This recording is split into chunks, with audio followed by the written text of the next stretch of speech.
Yo, yo, yo, it's your boy, Zakeon the Everbearded. Welcome. Welcome to a multiplayer stream, bit of Warhammer 2. Gonna do some Battlefield 1 afterwards, later. Yeah, come in and play, multiplayer time.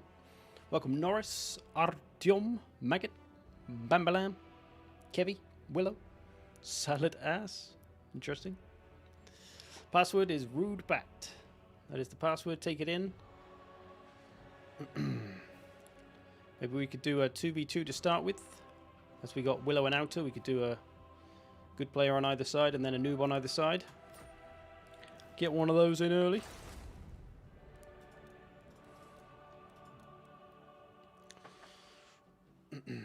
Welcome Piotr.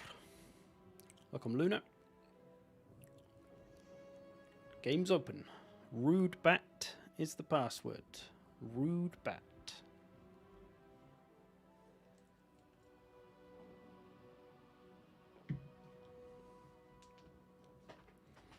Hyped for Ogre Kingdoms. They should be cool, man. There's no voice in my ear, but the more. Will you stream AoE 4 and cash in on those sweet hype bucks? I streamed it a couple of weeks ago. I don't intend to do it again. Not with Battlefield on the horizon. Rude Bat is the password, yes. I was playing Banny. Is that what they're calling it now? Okay, let's find a good map. Good map for good fight. Not Thieves' Hideout, that's for sure. I think this one's okay. Who wants to play? Anybody welcome? Roll on the 17th. I hear that. Although I might get my lucky YouTuber privileges. Hopefully I'll get it a little bit before that. Ideally so I can make a couple of army guides, if not all of them. But I don't know how quickly I can bash out 7 army guides for all the new factions, so we'll have to see. Is it just Outer versus himself today? We could do a free-for-all if people aren't feeling the 2v2.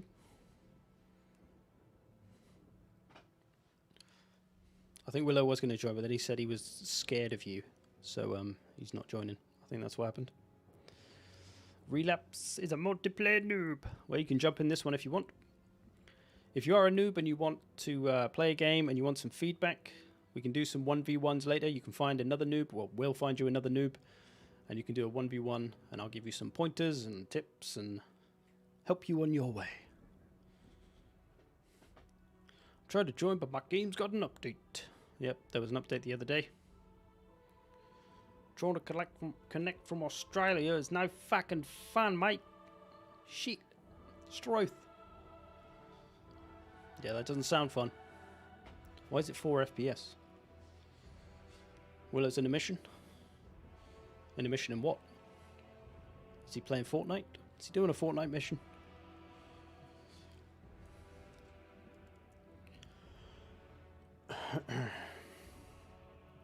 Nobody playing? I'll tell you what, we could do a noob versus Outer. And try to make that beneficial in some way. Oh, there you go, we got odd. That evens it out. Okay, we need 2 noobs now. We got 2 noobos. Anyone welcome to join? Relapse is coming. Cool. And then we just need 1 more. Welcome, Scars. Gonna make some tea and try to play the next game. A wise man, you can't play a game without tea. Everybody knows that. He says as he drinks his tea.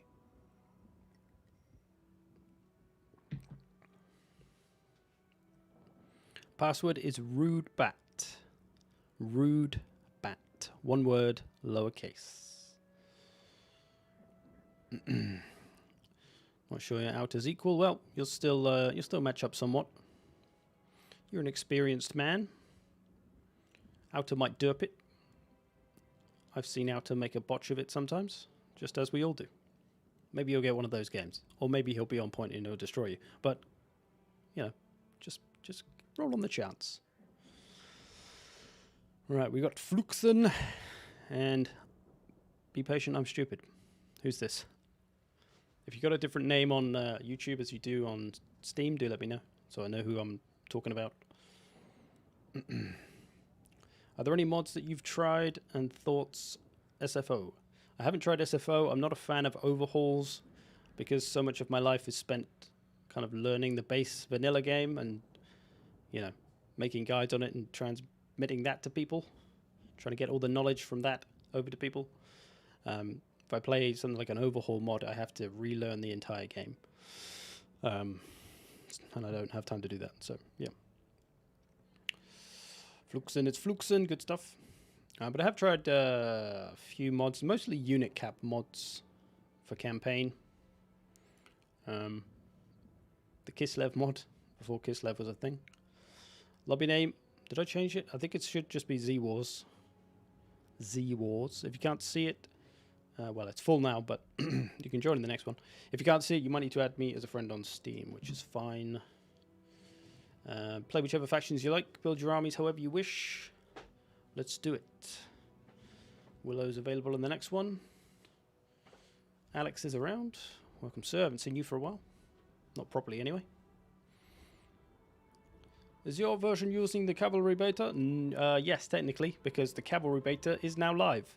So there is no beta anymore. It's live version or nothing. So yeah, don't need to worry about that anymore, thankfully.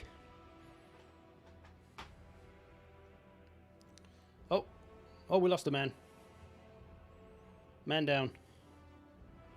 Man down. Anyone else want to take the spot?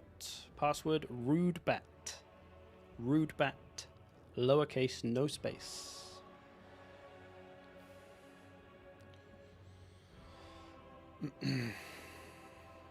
Milton arrives. Okay, we'll take that. I think Milton's maybe a little bit more experienced than Fluke, who I think is on the newer end. I can't remember. I've seen him play a couple of times, but I can't remember. So these two, they should at least be the skill of outer. So that's good. That'll do.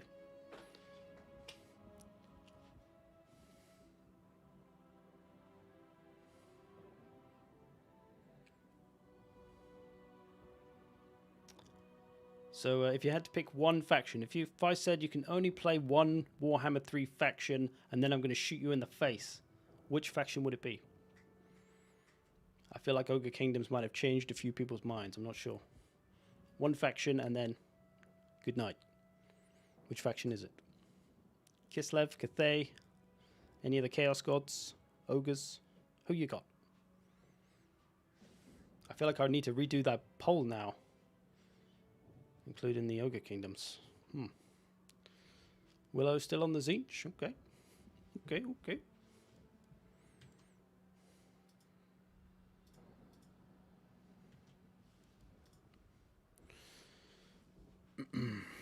Ogres, my lord. Zinch, Cathay. Kathy? Who's Kathy? I'm torn because that video really turned the tides for me for Ogres. Oh, you ain't seen nothing yet. Kislev. Kislev represent. Zinch. Still waiting on the Nurgle. Hopefully Nurgle's a fun army at least.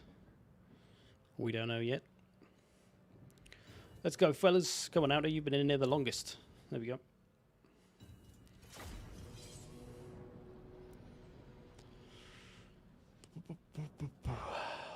I'm the only one loyal to Kislev. No, there was another Kislever. Alex said Kislev.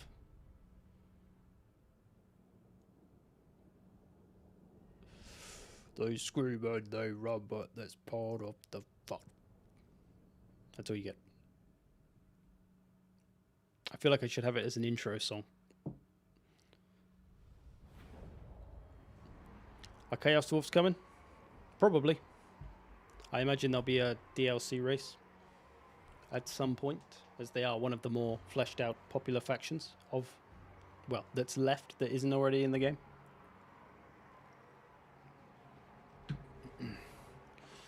Welcome, apes.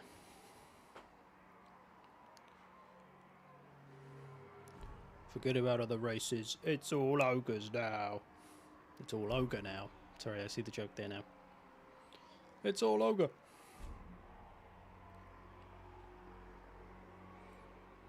Yeah, they sound fun.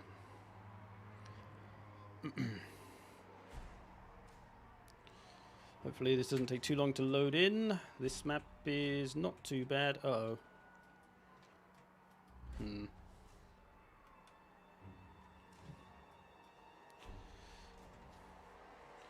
Alright, I got mouse issues. Why are you not changing?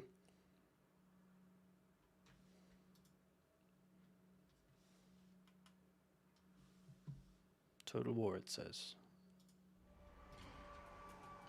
But it doesn't do as I say. Okay. Let's turn off the Warhammer 2 profile. Seems to sometimes decide it wants to work, sometimes it doesn't. Good old G-Hub. It's a bit of a brown hub sometimes. Bit of a brown hub. No, it's still not working. Good stuff. Oh, it works with that.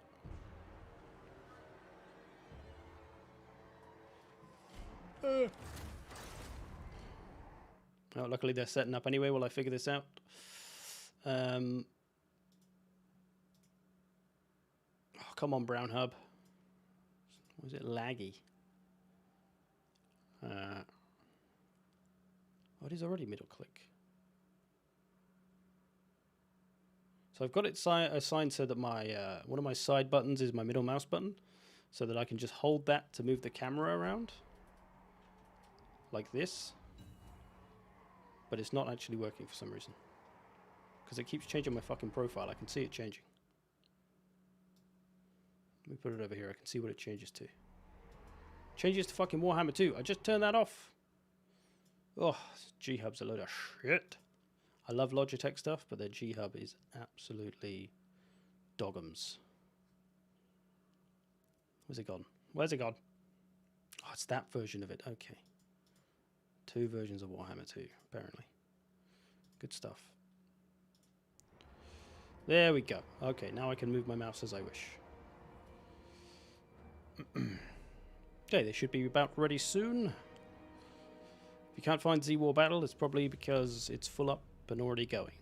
The lobby is no longer there. When are we getting Slanesh faction? Shouldn't be too long.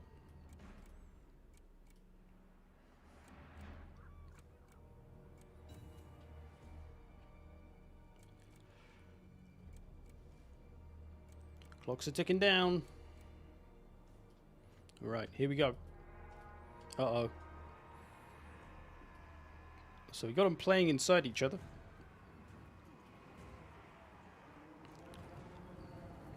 Or only the Wood Elves infantry is here. A bunch of Eternal Guard. Some Gobbos for the Green Boys. Crimson Killers. Some Trolls. Black Orc Big Boss. Shaman. Sisters.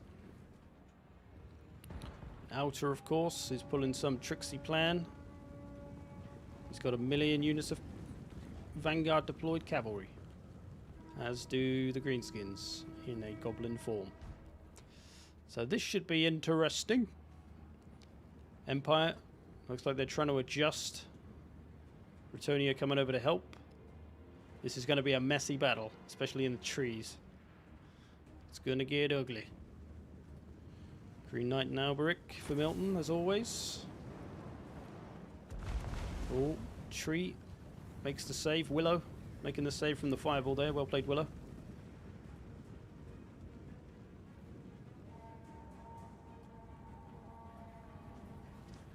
There's a lot of stuff in this corner. A lot of stuff. It's going to be pretty horrible to micro in this horrible forest. In comes some Knights of the Blazing Sun. In comes the questing knights, the stags. It's gonna get dirty all up in here. It's getting dirty in the woods. Greenskins plodding along.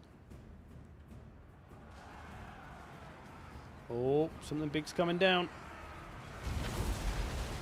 Is that Volkmar? Volkmar dropping the spells. Getting a little laggy. A bit crazy. Oh. Outer losing his cav. They're most likely going off the map as well because they're quite close to the edge. They'll probably get chased off. That's a big loss for him. He's over here taking care of some cav, but he's outmatched in terms of numbers. There's just too many boys. Oh, a big burning head coming through. Doesn't do a ton to the Lost Sylvans, but a little bit. There go those Glade Rider spears. They're not such a huge loss. But I think he's lost his Wild Riders, which means all he's got is Eternal Guard. So, yeah, he's not going to do so much here. Antonia getting involved. There are going to be some trolls and things to back up, though. So this Greenskins core here still got a lot of work to do, potentially. The Empire and Bretonnian stuff has been weakened, at least, by this little fight. Outer's Deepwood Scouts quite vulnerable out here to this cav. Breaking some of the Empire cav though. Don't know which way this one's going to go at the moment. Favor bar still in the middle. Milton's still got a fair bit of stuff left. Still got plenty of ammo to use. Is this a Steam of community battles? That is what the thumbnail says. So yes, you can join in a bit. Just wait till we go back to lobby and I say, who wants to play next?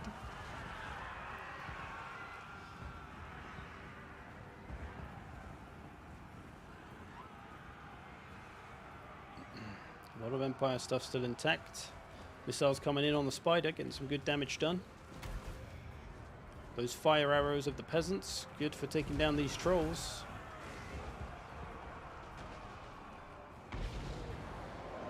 So nothing left to harass now. All of this stuff, all of these missiles, bit of skirmish cav, war wagons. A lot of the mobility of the Wood Elf Greenskin side is gone. It was all in one place and it all got wiped out. A little loud.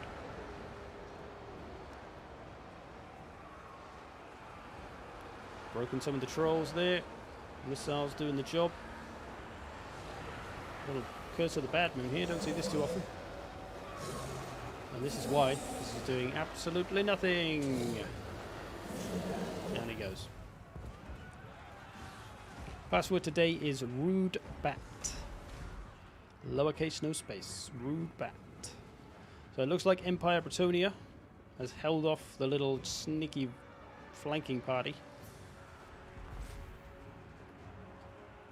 And this is one of those games. See, Outer kind of fucked it up. Mostly through bad luck that his deploying force was found so early and then double teamed. But it was a risky game plan. He knew it.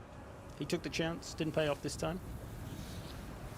But yeah, it's pretty much sealed now. The favor bar, as you can see, pretty much showing you what's left.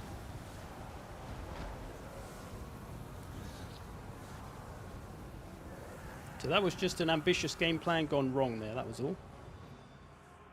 If the Empire and Bretonnians had come forward a lot more and didn't all rush back here, then the plan probably would have worked pretty nice. But hey, they were onto it this time. Took them down. GG's, fellas.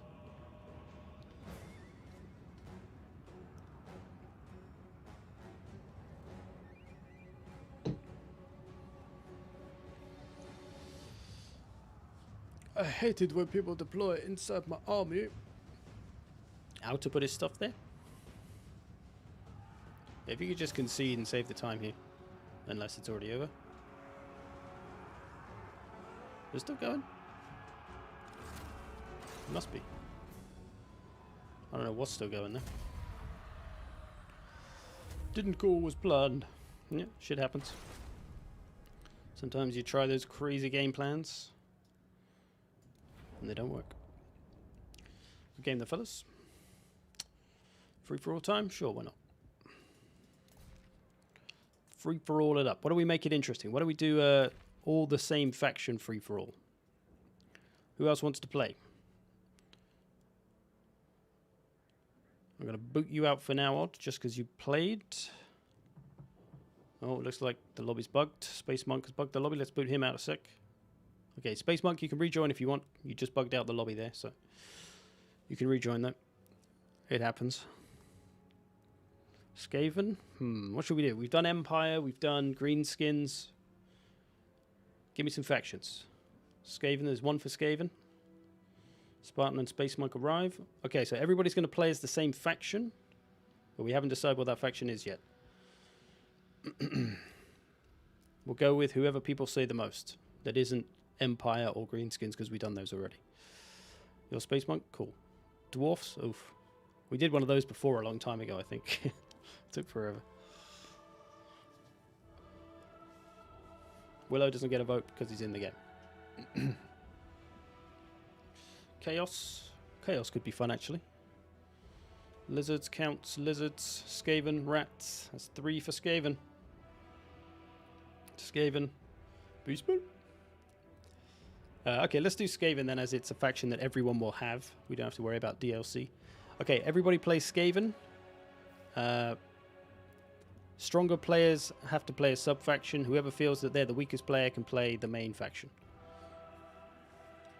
We can't have 2 of the main faction, otherwise we won't be able to tell anyone apart. So if somebody doesn't mind playing a sub-faction, even if you're not the best. Willow's playing a sub. Volcom's playing a sub. So Volcom's intermediate player. Willow's one of our good players. These 2 I don't know. I don't know of their skill.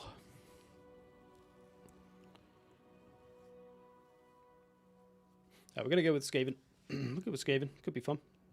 Skaven are a good one for this in a way because they do have quite a few playstyles. You can go aggressive, monster heavy, ranged, sneaky.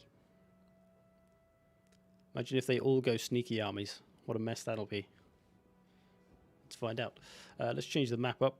Let's keep it nice and even. The only real even map is Troll Country. I guess we'll do that.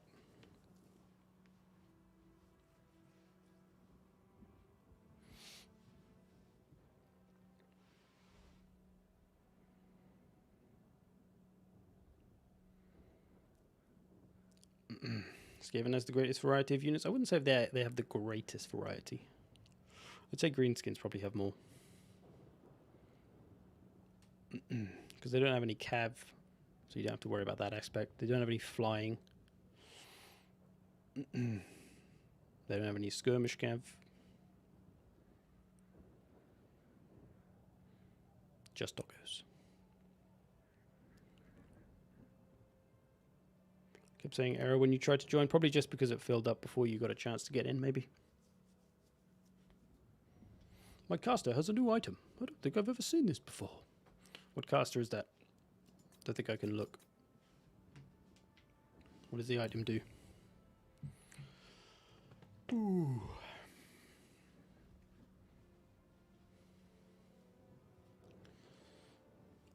So who's going to be the best rat? The Plague Priest? What has he got?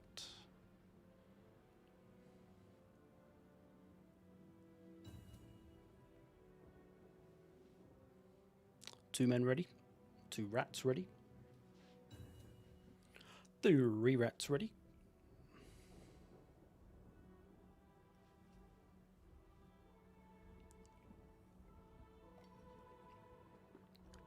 Greenskins have any flyers apart from Lords? Nope. It's just Azag and the Orc War Boss. Did the change make an impact? It probably did. It's hard to really tell at the moment. And it's not something I ever really noticed that often. When cavalry would get messed up by charging into infantry. So now we should just see less of that. And cavalry had just have better survivability. And thus, better damage output in the long run. How can I join the next game? I want to learn multiplayer! We could do a 1v1 noob battle perhaps after this then. Who wants to fight Zoltio in a noob battle? We can arrange it now and then we'll be good to go straight away. Once this one finishes. We're ready to go now. Boop. Have a look at it in-game. It's a bit of a weird one. Alright, have a look after this.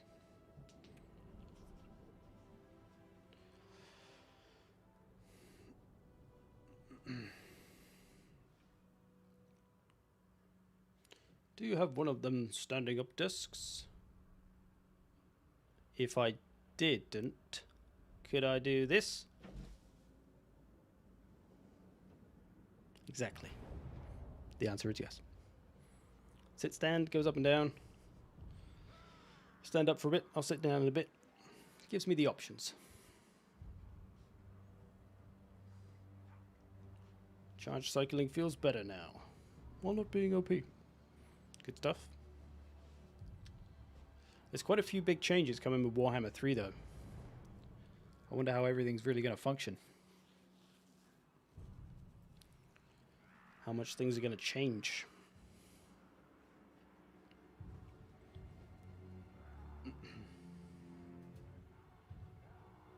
I have one too. Yeah, it's good. It's not good to be sat down all day. It's not good to be stood up all day. So if you can do a mixture of both, helps. Is that a little bit more healthy, eh? When you have to sit here as much as I do.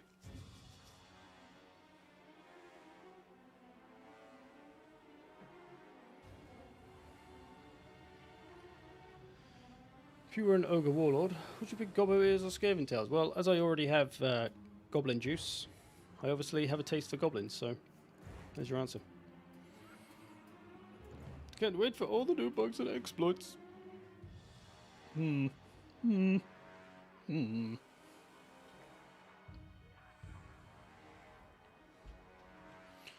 Okay, let's have a look at some Skaven armies. So, Volkerm. He's gone sneaky. He's got a couple of large, a little bit of ranged, but pretty sneaky. Space Monk over here. Clan Rats. Lots of infantry. All the infantry, actually. Plague Monk, Censer Bearers. Got a little bit of range, though. Poison Winds. Got some Rat Ogres. So less sneaky, but more infantry. Willow. Skaven Slaves. Fair bit of ranged. So kind of typical Skaven. No artillery, but a fair few strong ranged units. Couple of large bits. And Spartan. Kind of the same. Lots of infantry. Mostly cheaper. And then a bunch of ranged. Quite a lot of range. Probably the most range heavy of the bunch. So, sneaky heavy. Infantry heavy. Ranged heavy. Kind of standard Skaven. Same, but more ranged heavy. Who's gonna do it? Welcome, Eric.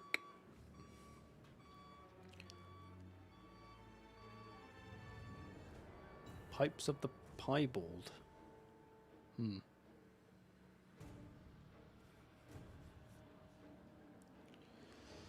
Here we go.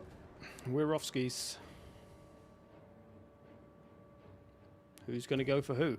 There's no advantages in terms of faction strengths and weaknesses. Looks like Space Monk is making a move on Willow. Willow's making a move on Space Monk. Spartan, chillin'. Volkerm. Not really sure where he's going. I mean, you'd think he'd be going for this guy. He's moving this direction, but he seems to be going over here. There's nobody over here. Unless he sees something we don't. Maybe he's trying a really long-winded flank. That leaves old Spartan just to chill out and do some ranged shooting. You reckon Skaven wins? That is a bold claim. This man likes his risks. Willow doing a bit of sniping on the old Rat Ogres. They're taking a bit of damage already. Getting some shots on the Censer Bearers. So this is going to be interesting, I think. So Willow is being flanked by Spartan. And Space Monk is being flanked by Volkerm. This is going to be messy.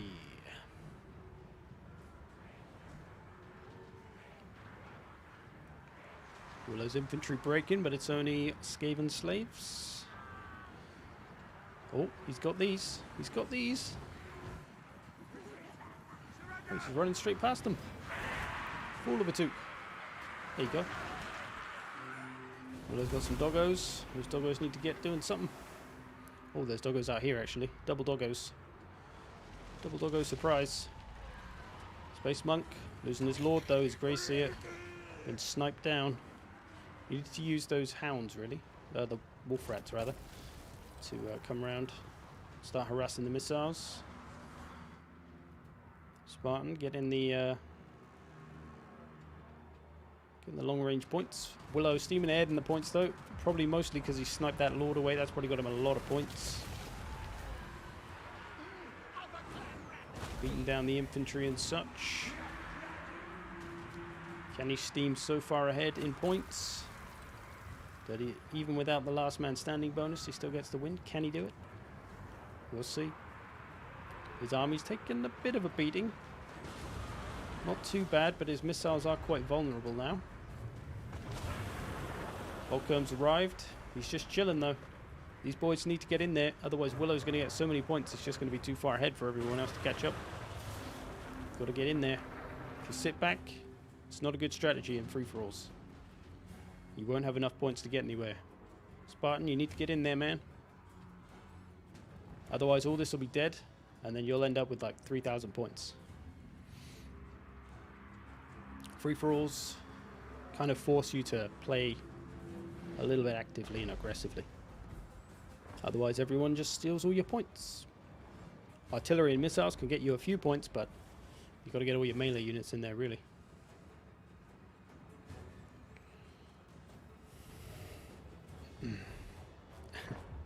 Yeah, I sometimes wonder if you can hear the beeps. Some random reversing vehicle.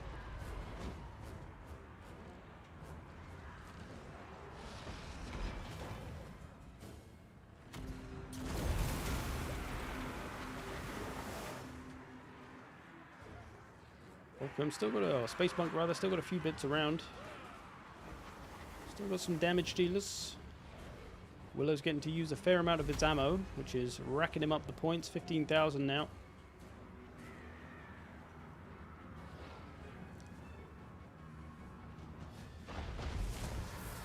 Spartan's getting some nice points from shooting at two kinds of enemy units here. So you can't really go wrong, but he's got to try and kill all these heroes and these lords. That's probably the only way he's going to make some points back. Willow's army is pretty much depleted, bar his casters. Those characters, sorry.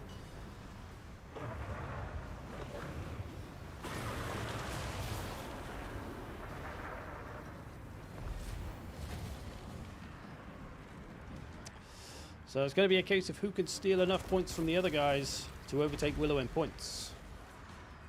So Willow most likely isn't going to get last man standing, but at this rate he's going to crack 20k points, and that's hard to catch up with.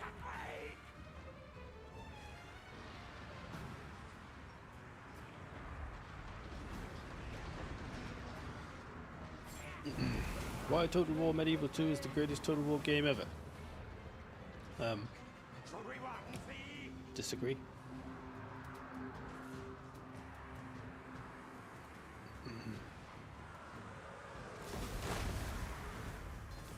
That is a curious question though, whether you put Total War Warhammer in with the other Total War games, because it's so different. Like when you say, what's the best Total War ever? If you say Warhammer, then it kind of feels like it's a different category to historical. Because I mean, this is by far the most popular Total War game, right? So that kind of gives it the edge of being the best, but obviously it's personal preference. If I was choosing the best historical,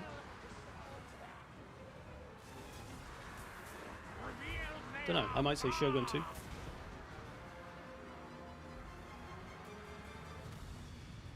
Is maining Norska worth it or not? At this point, probably not, because they've only got 3 months left until they become somewhat obsolete. At least until they make it into Warhammer 3. But then because of the changes to Warhammer 3, it's hard to really say how factions are going to be. They're a good faction by all means, like they're quite a simple faction as well, so they're a quick one to learn. doesn't take too much kind of deep army learning and unit learning with Norska. So in that sense, they're good to learn. They don't take long.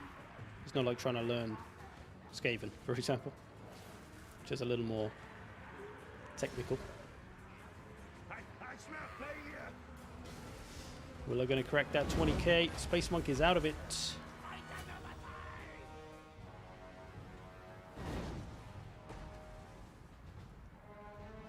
Volkerm and Spartan putting up some reasonable numbers, but still a long way behind. And there is simply not enough stuff left, I don't think. Spartan will take second place, most probably, but... well, I don't know. There is still quite a few bits left. But Willow is still adding points on, still shooting stuff, so he's going to keep gaining a lead. What is the easiest faction to start multiplayer with? Lizardmen, probably.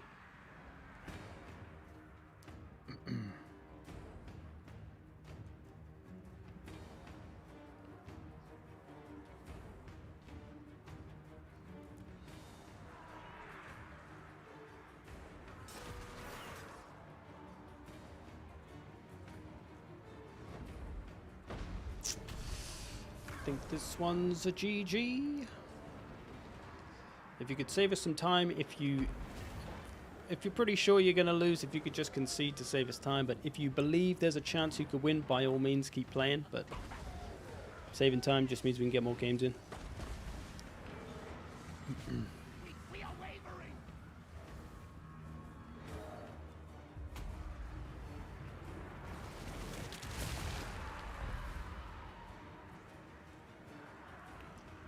I started multiplayer with the Chaos Warriors, and it's worked out all right.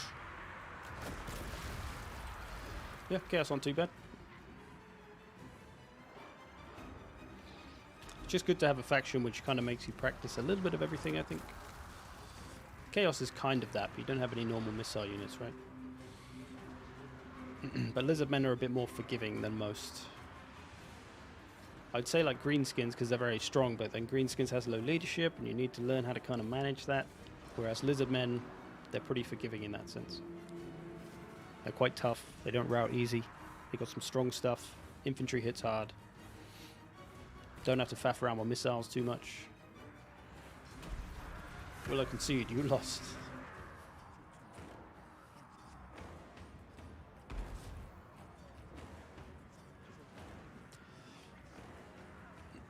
Volkerm takes a dive, thank you sir. Save us the time. Pretty sure there is not 13,000 points worth of stuff left on the field.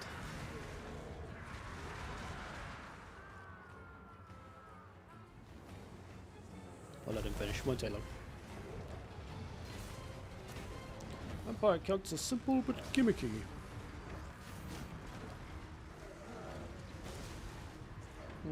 Yeah, I think vampires are okay.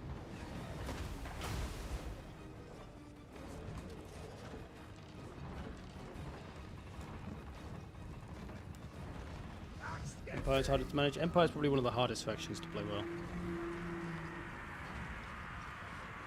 Because everyone treats their infantry like it's good, and it's not. And they don't buff it. They tend to play like classic campaign style. Lots of missiles and artillery and then just die.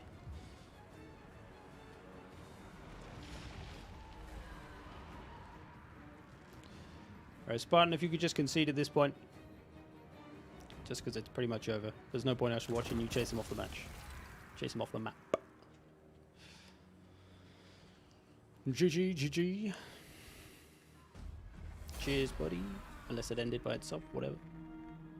Whatever. Good game. Well played, Willow. Snuck out with an early lead. Spartan gets last man standing, but still too big of a gap. That's what I mean, you've got to get in there quick. You can't really sit back and just use your missiles and artillery, because it won't get you enough points quick enough, and all the points will be got by the people in melee, which is what happened there, because Willow and Space Monk were fighting early. Good game, fellas. Okay, let's check out this item in a second that Willow was on about. I am curious. Plague Priest? Is it the Lord? The Grey Seer or the Plague Priest? Plague Priest. Pipes of Piebald. Oh yeah, I don't think I've seen that before. Hex area plus 95% charge speed. Minus 10% charge bonus. 95% charge speed. That's huge. That would give rat ogres like... that would make them like 120 speed. What? Kind of want to see this in action now. What am I missing there? Disabled if engaged in melee. Let's try it out real quick.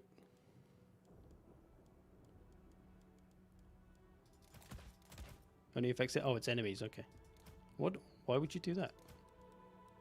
What would be the benefit?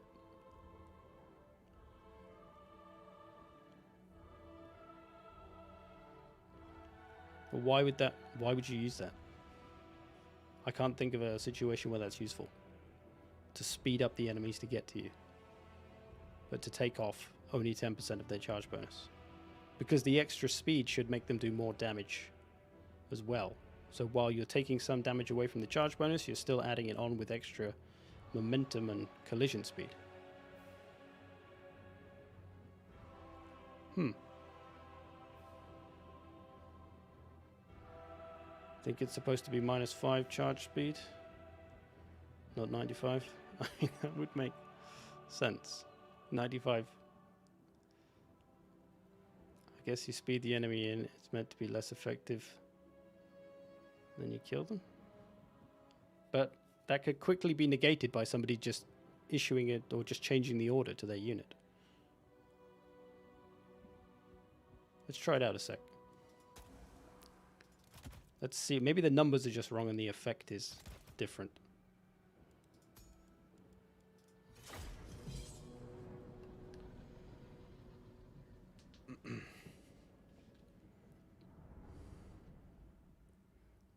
Yeah, I just assumed it was for friendlies, because why would you want to give enemies 95 speed? Plus 95 speed.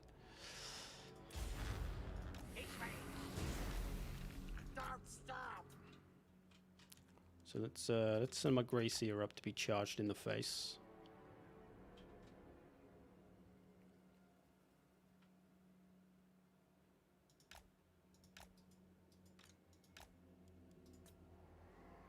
Oh, I didn't take the item, did I? Did I? Don't think I did. Scheiße. For some reason I assumed it was an ability. Oh, I did. Oh, it's a constant hex. Oh, okay. So it speeds... Okay, let's take a few units. Let's just take some clan rats.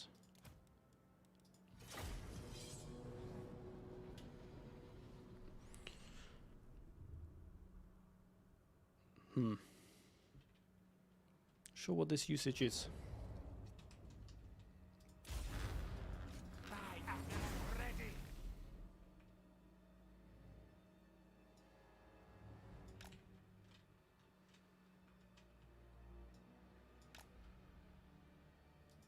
Okay, if we put old Plague Priest out in front a little bit.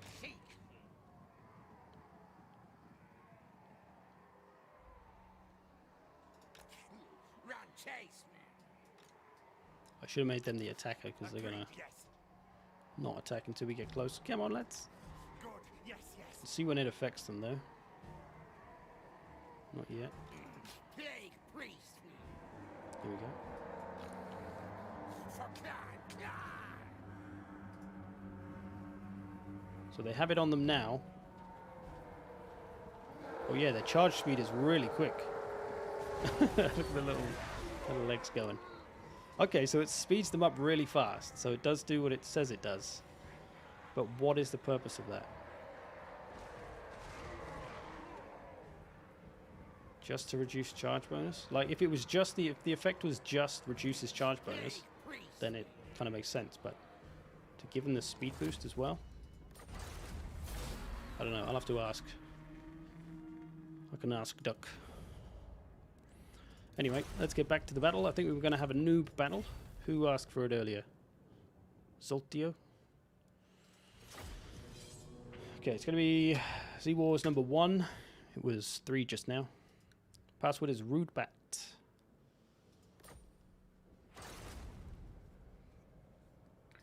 Okay, noob battle. 2 noobs. Join up. Zoltio's one of them. We'll save him a space. Any other noobs? Welcome. And when I say noob, I mean someone who is pretty new to multiplayer, that's a little bit afraid of it maybe, wants to get into it but doesn't know where to start. Here's where you start. I'll of course give you some tips. Tell you what I noticed that you do wrong, what you do right. Okay, Scar. Who's Scar? Who be Scar? Don't see any Scars in the chat, so it must have a different name. Let's get a better map.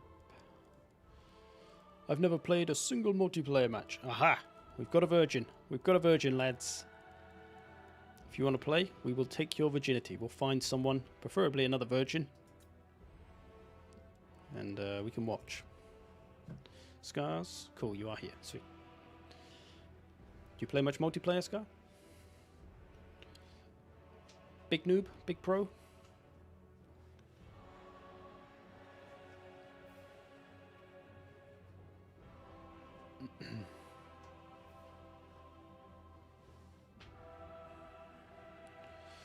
Wish I could join.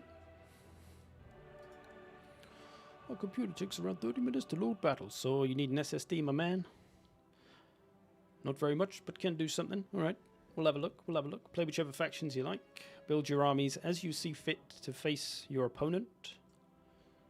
I will judge you in that way. How do you join? When I say, who wants to join? Then you go, me. And then I try to get you in. Zoltio's died though. What's happened, Zoltio?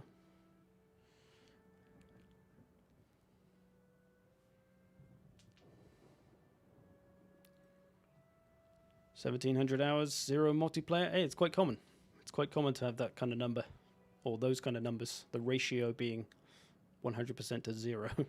Or like 95% campaign played. Okay, Zoltio seems to have died. If you're there, Zoltio, in the chat, let me know. Otherwise, I'm going to give you space away. I'll give you 30 seconds.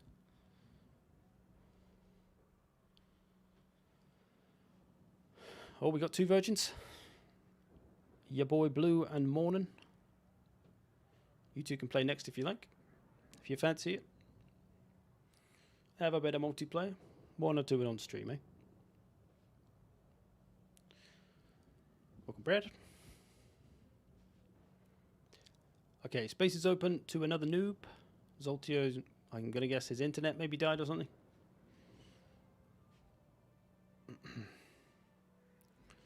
My computer crashed. I'm coming back. Alright, we'll give you a second.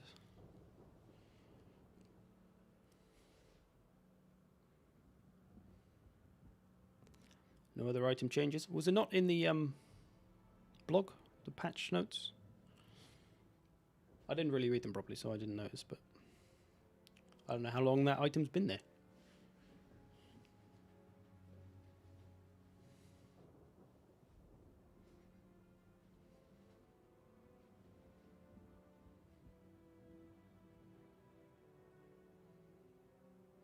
Game is unplayable on regular HDD. Yep. Yeah, SSDs aren't too expensive nowadays. You can get a nice little 500 gig. Not too much at all. The blog ends abruptly, so it might be missing. Really? Let's have a look while we wait. Let's have a look-see. Oh, I need to sneeze. Excuse me. Why do I always sneeze on stream? I don't really sneeze at all until I stream. I'm allergic to streaming, I think.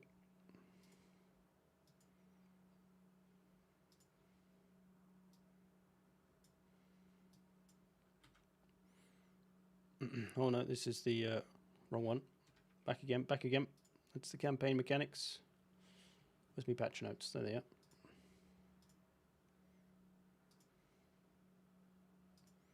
We're back in the room. Cities, collisions, collision damage, blah blah blah blah blah blah blah. Changes, beastmen, Taurox, greenskins, vampires. On it ends in a dot. That is a bit weird.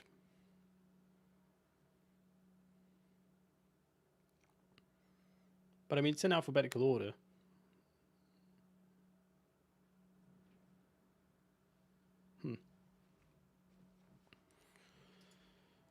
Okay, Zoltia's back in. Ready up when you're good to go, fellas. Yeah, nothing about the Skaven.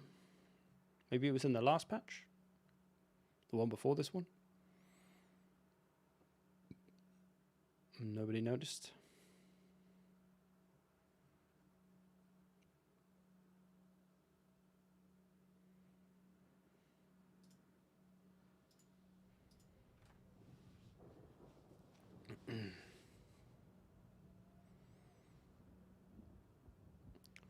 I've never played but scared to be judged. Well, that's the reason you should do it, my friend.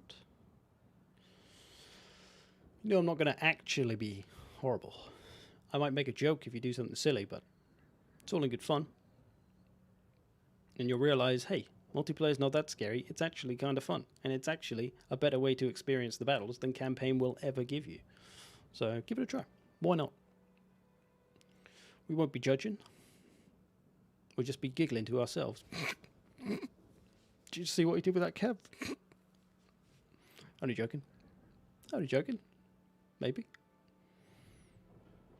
Ogres ate the rest of the notes. Sounds about right. I just got an SSD. Went from 5 minutes to 30 seconds. My 200 hours. Before that was a judge. Yeah, it's it is quite a difference between it. Like on a lot of games, it doesn't really matter too much. Like if you play on hard drive compared to SSD. But on Total War, it really does show.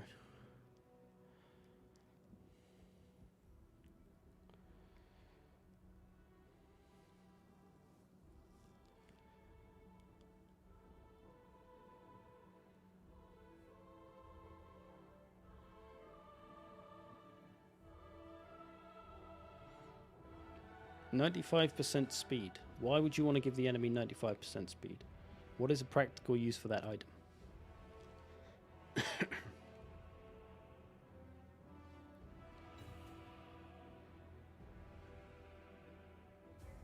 It's only charge speed, so it doesn't affect them if they're running away from you. Not that you'd want them to run away from you faster.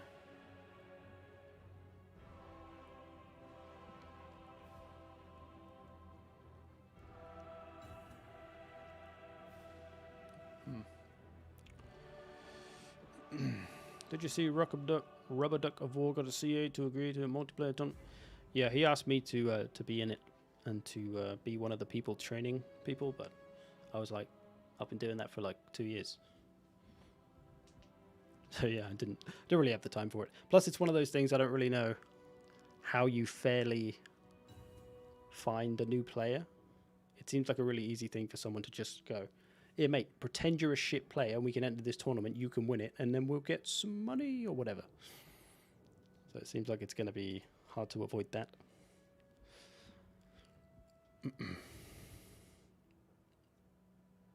Yeah, well, let's go. Here we go.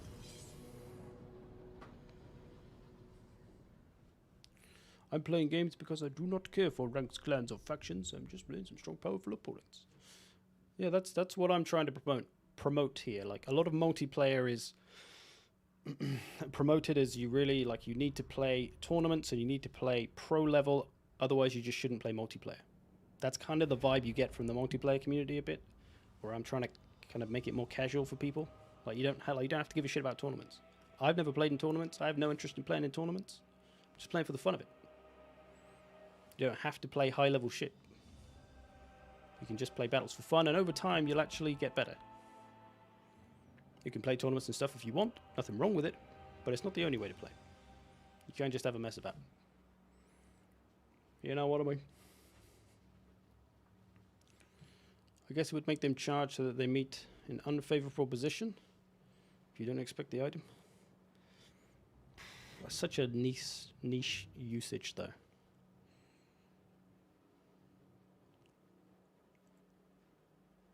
Don't know.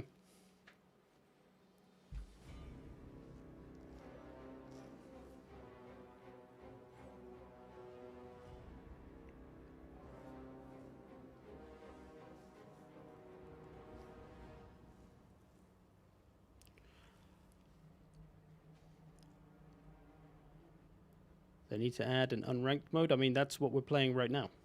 This is an unranked mode. This is the casual area where people get to mess around. The trouble is that a lot of people kind of cheese it and don't turn unit caps on and stuff. But maybe an unranked... Well, you can't really have an unranked leaderboard, but... maybe like an unranked quick battles. That's what you need. So it just finds you an opponent of other people who are searching, and it's just not ranked. Maybe that's what it needs.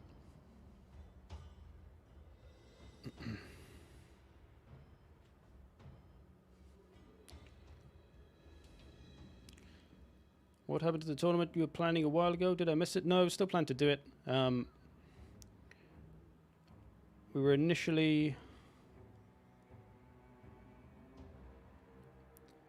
going to do it in August, the start of August, but then a few people were away that wanted to be in it. So then I said, okay, let's push it back a week. But then we didn't get straight back on it, and then something else happened, and then Warhammer 3 got delayed. I think maybe that was what happened. And I always planned to make it like the last tournament before Warhammer 3 came out, assuming that Warhammer 3 was going to come out like now. But of course it didn't. Yeah, and then it just kind of got really quiet with Warhammer 2, and it's kind of lost the thing for it. I still plan to do one, maybe December, maybe January. I'd like to get it in before Warhammer 3, of course. The final tournament of Warhammer 2. So yeah, it's still on the table, but just haven't got around to putting it back together yet, basically. Seems like such a waste of gold. That's what I mean.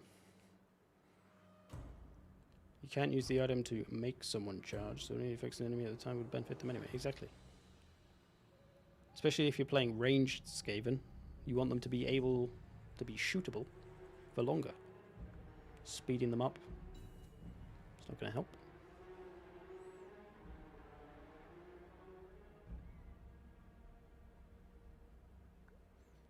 Don't know.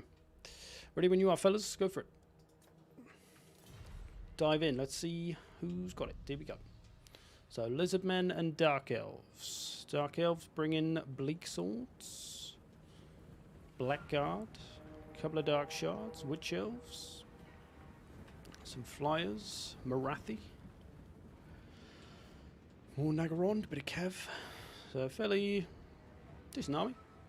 He's got it spaced out well. No lines of death. Got the gaps between his units nice and wide. Zoltio coming up with some Salamander hunting pack. Got Saurus up front, got a Saurus Old Blood, got a Priest of Heavens, got a normal Bastillodon, got some Temple Guard. Those Flyers coming in. Got a bit of Cav on this side. Oh, it's only Feral Cold ones.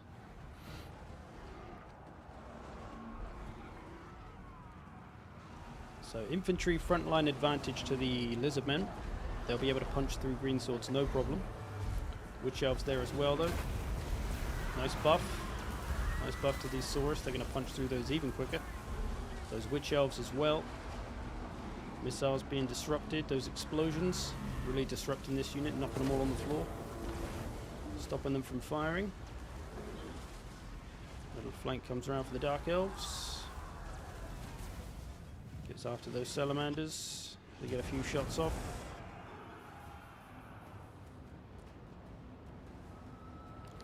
Is this Noobs versus Pros? This is Noob versus Noob, this one. Not looking too bad though. It's looking reasonably well organised. Blackguard facing off against Temple Guard. Salamander's getting tied up though. Breaking away the Dark Shards. So Dark Elf's done a good job to get rid of the Salamanders before they've used too much ammo. But now he's got to try and whittle down the Saurus, who aren't going down easy.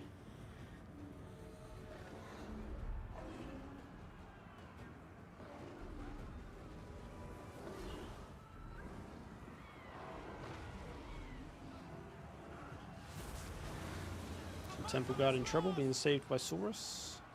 These are decent noobs. Yeah, they seem okay.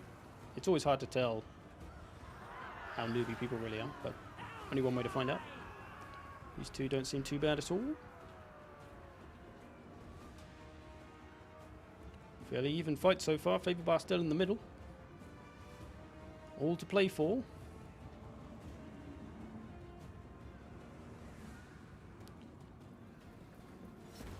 Trying to get rid of the feral cold ones, gets them to rampage.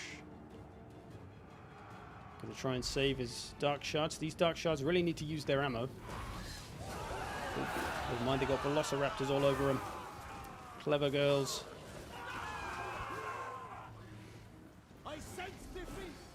So that's going to be pretty huge for the lizards if they can stop those dark shards using any ammo at all, pretty much. Because they really need that to wear down the tough armor of the Saurus. And the Saurus Old Blood and the Bastillodon. And now they don't have it. For the most part, anyway. Got a few units to come back. So Dark Elves need to kind of regroup. His army is very weak in a lot of places, and it's all spread out. But if he brings that all together into one army, it'll actually be okay-ish. Or if he can use large parts of his army together against smaller parts of the Lizardmen army, he can pick off these, and then come and pick off the rest of this, instead of trying to fight it kind of all at once. But he has to do that to a degree to hold them up. But Blackguard over here holding up. Oh, they're on the Bastillodon. They've got it rampaged as well, so they'll be able to hold on to it and stab it up. That's a good fight for the Blackguard. Marathi escapes. She should have Soul Stealer, which can be a nice late game surprise.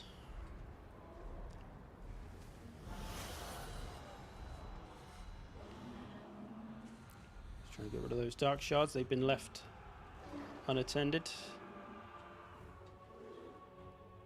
Manticore a bit out of position here. Not really worth chasing off that one feral cold one. He's shattered anyway. That's what you got to be careful of, because that Manticore could be useful right now. Could be fighting over here, helping to route this stuff, but instead it's over here doing absolutely nothing. So that's just micro. That's just a little micro area. You got to be careful of letting things chase off other things. See, Dark Elves can just sit back here. Just use up this ammo. Just protect with these. Shoot with these. That's all you need. Looks like he's going to get him though. Lizardmen be running down slowly but surely. Ooh, big pit of shades. Big pit of shades though. Maybe that's a game changer. Maybe not. Or if the Saurus can catch Marathi, which she probably won't. Could have been a game changer there as well.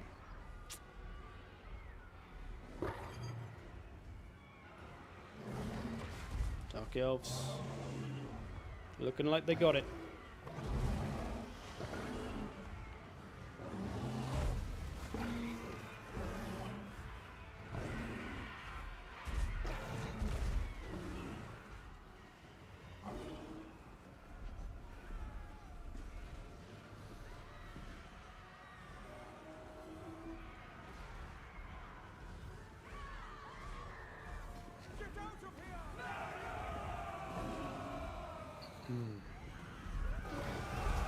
Saurus. If the Saurus is keeping an eye out for Marathi, if he gets a hold of Marathi, she's probably done. She's only taken another hit or two. But it might be too little, too late.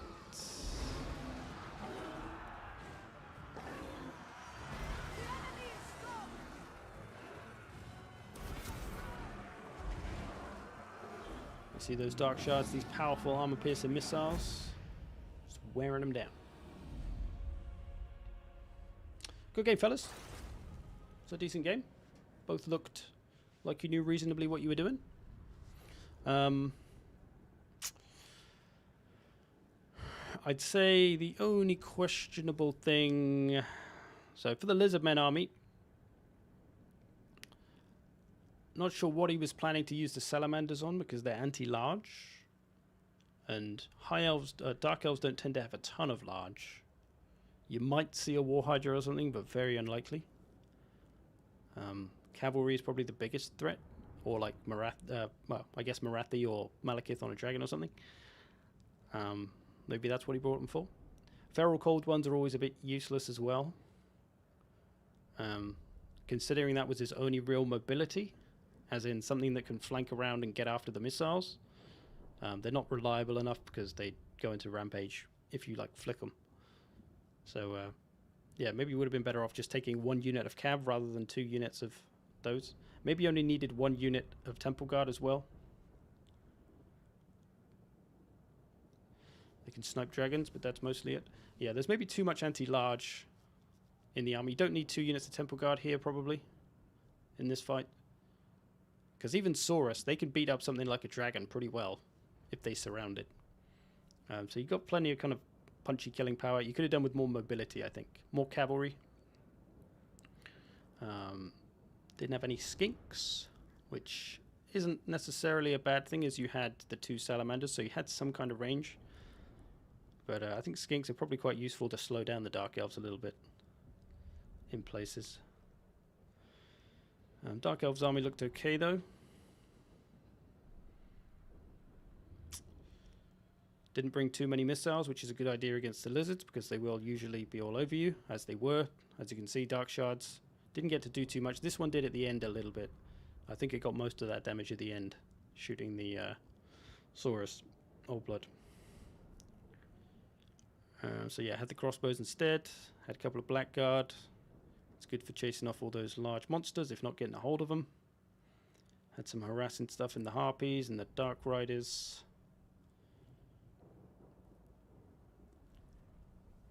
They might bring Charybdis. I don't think people really bring Charybdis that often. They're not that great. Stats-wise, they're good, but their animations are so slow, and I don't think people really bring them too often. But good game, fellas. Not too much to talk about there. No real glaring mistakes, I don't think. It was a fairly even contest for most of it. Just maybe the army build for the Lizardmen just needed a little bit more mobility. Z-Wars number 3. Another Noob battle.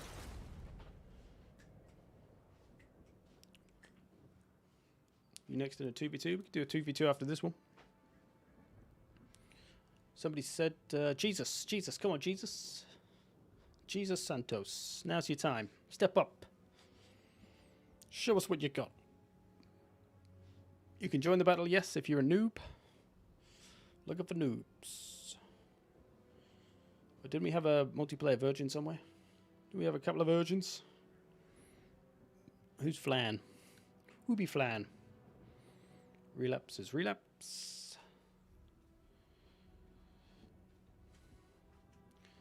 Didn't realize the Charybdis didn't have regeneration.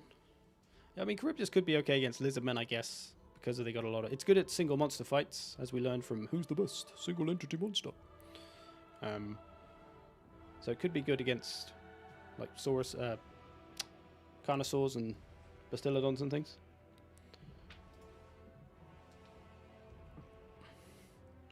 Alright, Parker, go for it. Flan's back. Wait, you're Flan? Parker is Flan? Parker Flan?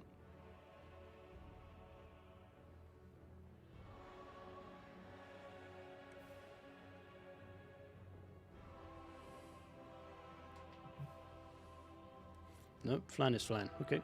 Minor DC. You're a newer player though, right? We're looking for noobs. Noobs, noobs, noobs.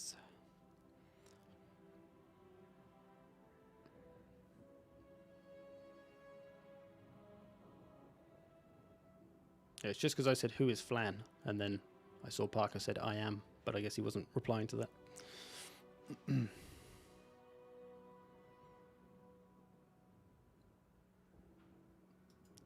Yeah, I don't play multiplayer. Alright, nice. Let's find you a better map.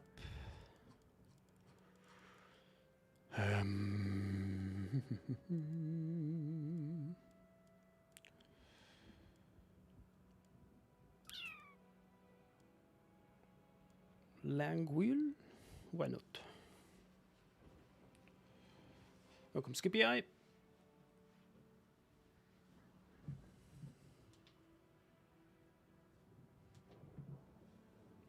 Chaos flan sounds tasty.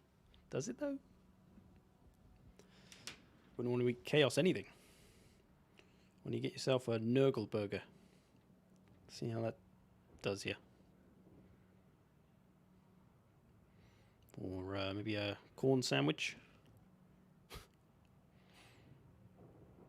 I should start a Warhammer food restaurant. Food restaurant as opposed to any other kind of restaurant.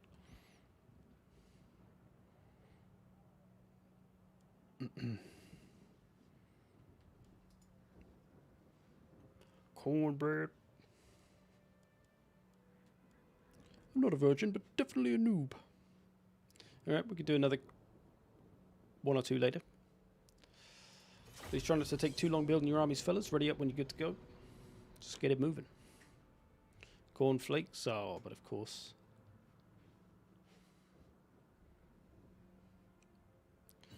Hey guys, so what's the support for Zerk? Support Triple, YouTube or Patreon? You can choose any of the above, Cruz.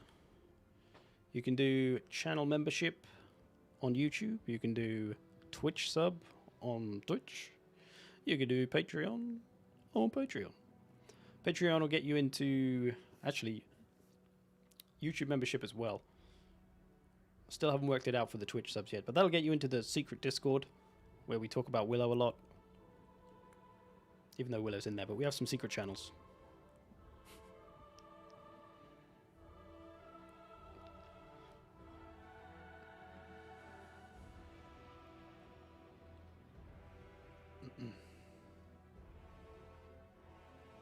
Alright, time to sit down.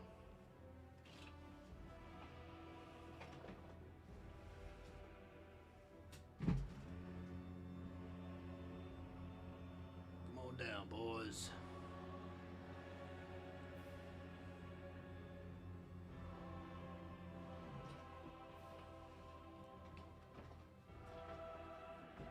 Oh yeah. Oh, I need to get a new chair though. This one's alright, but I've had it for a long time.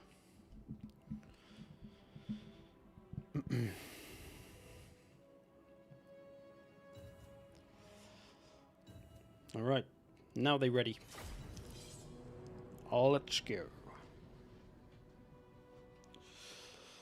Ogre Kingdom does seem very interesting.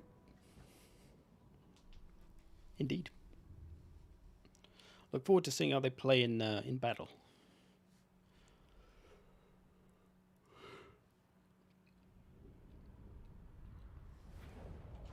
Okay.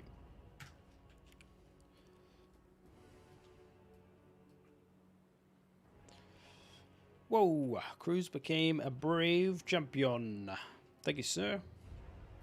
You'll get a crappy little icon, which I will upgrade at some point.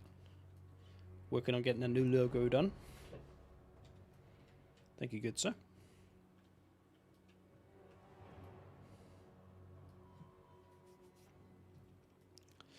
Let's draw, should we draw an ogre?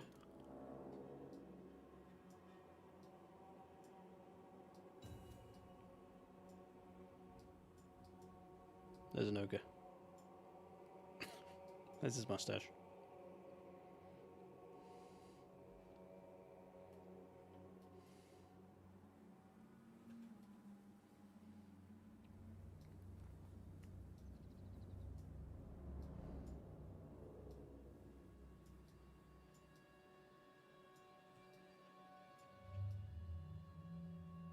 Just having a doodle, having a doodle. Thank you, Cruz. Thank you, thank you. Glad you enjoy the works. I look forward to doing a lot more for Warhammer 3. Got a lot of plans. Just need to get it in my hands. And I'll get to work.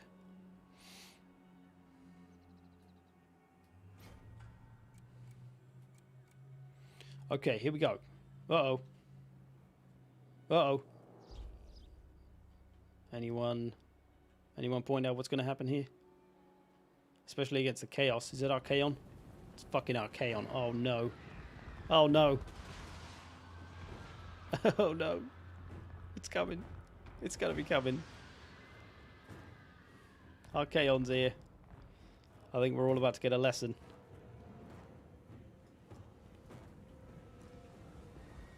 Come on, Flan. Don't miss this opportunity.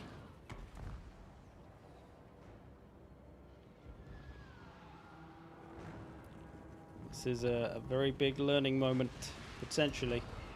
It's a learning moment if he does it, and it's a learning moment if he doesn't do it. Let's see what happens. Maybe he's waiting for magic recharge, but he should have enough for at least a normal one by now. It's floating away from him. If he doesn't have burning head, he does. Of course he does.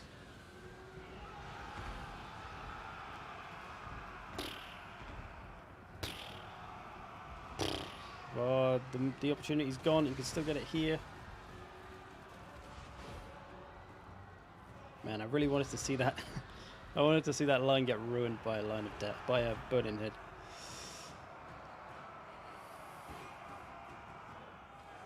No ill thoughts towards relapse, of course. Just wanted to see it happen. But hey, he's bombing the crap out of this infantry.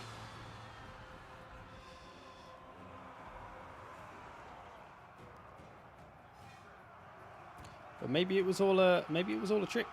Oh, here it is. Oh, there you go. Did some work. Oh, a little bit on that one. I mean, it's something. It's something, right? It's not quite what he could have done. It's not the 4,000 points he could have got. But it's something.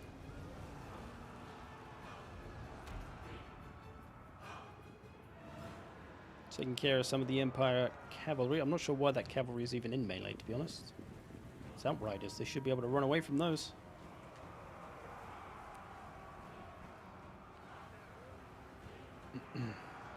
So it's a blobfest. Oh, it's a blobfest. Oh, I mean that burn. Just recharge that burning headman and you've won.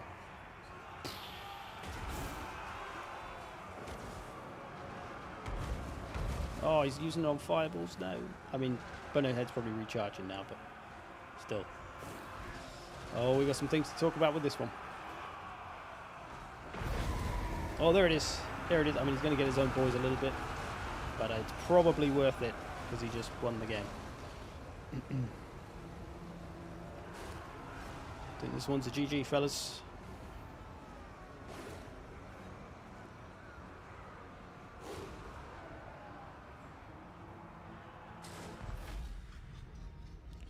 Good game, fellas. Few crucial errors. Let's talk about them.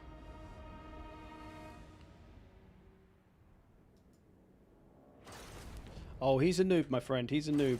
Let me show you why. No, no offense, by the way, Flan. But, big miss. You could have won this battle in the first 30 seconds.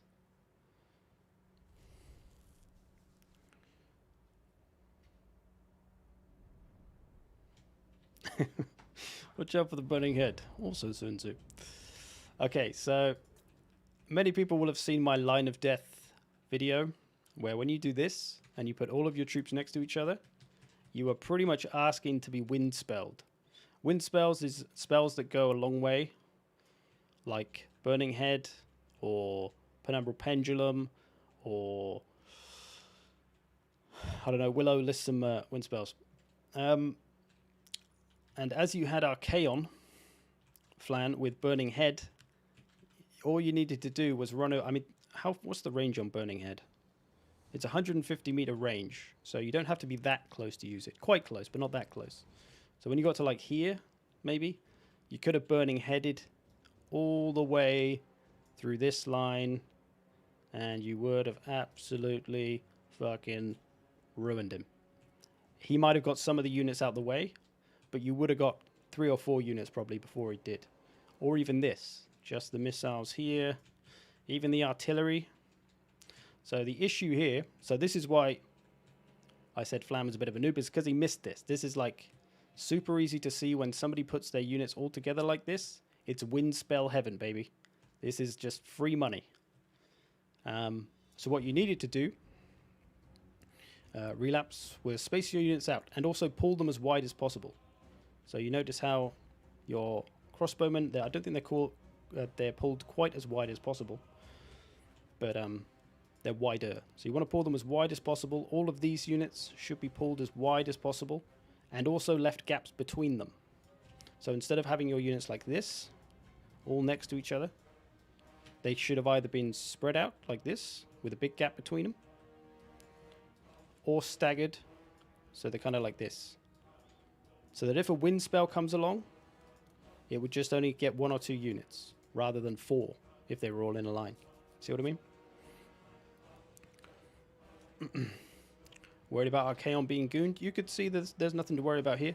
And to be honest, the chance of Archaon being gooned is probably worth it. Because this is just a game ender right there. A burning head on that.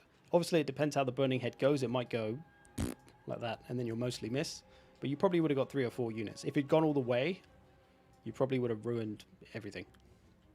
But yeah, you could see the only character he had was his lord, a general of the Empire on a horse. So no worry of gooning. Might have got shot up a little bit, but Archaon's a tough boy. He's not going to go down too easy. There you go. There's all the wind spells. So this didn't really used to be a problem. Like in Warhammer 1 and early Warhammer 2, there weren't that many wind spells around. So this, you could get away with putting your units next to each other. But now there's pretty much every faction has a wind spell for the most part. Not all. Greenskins don't, for example. But most factions do. And they're incredibly strong. So yeah, you always want to try to space your units out. Same with missiles as well. You want to spread those out quite a lot. Instead of having them like this all next to each other, space them out. One here, one back here a little bit, one over here, or spread them out really wide, like that or something. Because if one unit of cavalry came around here, or some warhounds or something, they could disrupt all 3 of these units at the same time. They could spread wide, aim for this middle unit, and they'd probably touch this unit and stop them from firing. So you need to always have your missile units apart. Same with the artillery. 1 unit of dogs would have instantly killed all 3 of these. Well, not instantly. Within 30 seconds, they probably would have had all of these dead. So you've got to spread them out.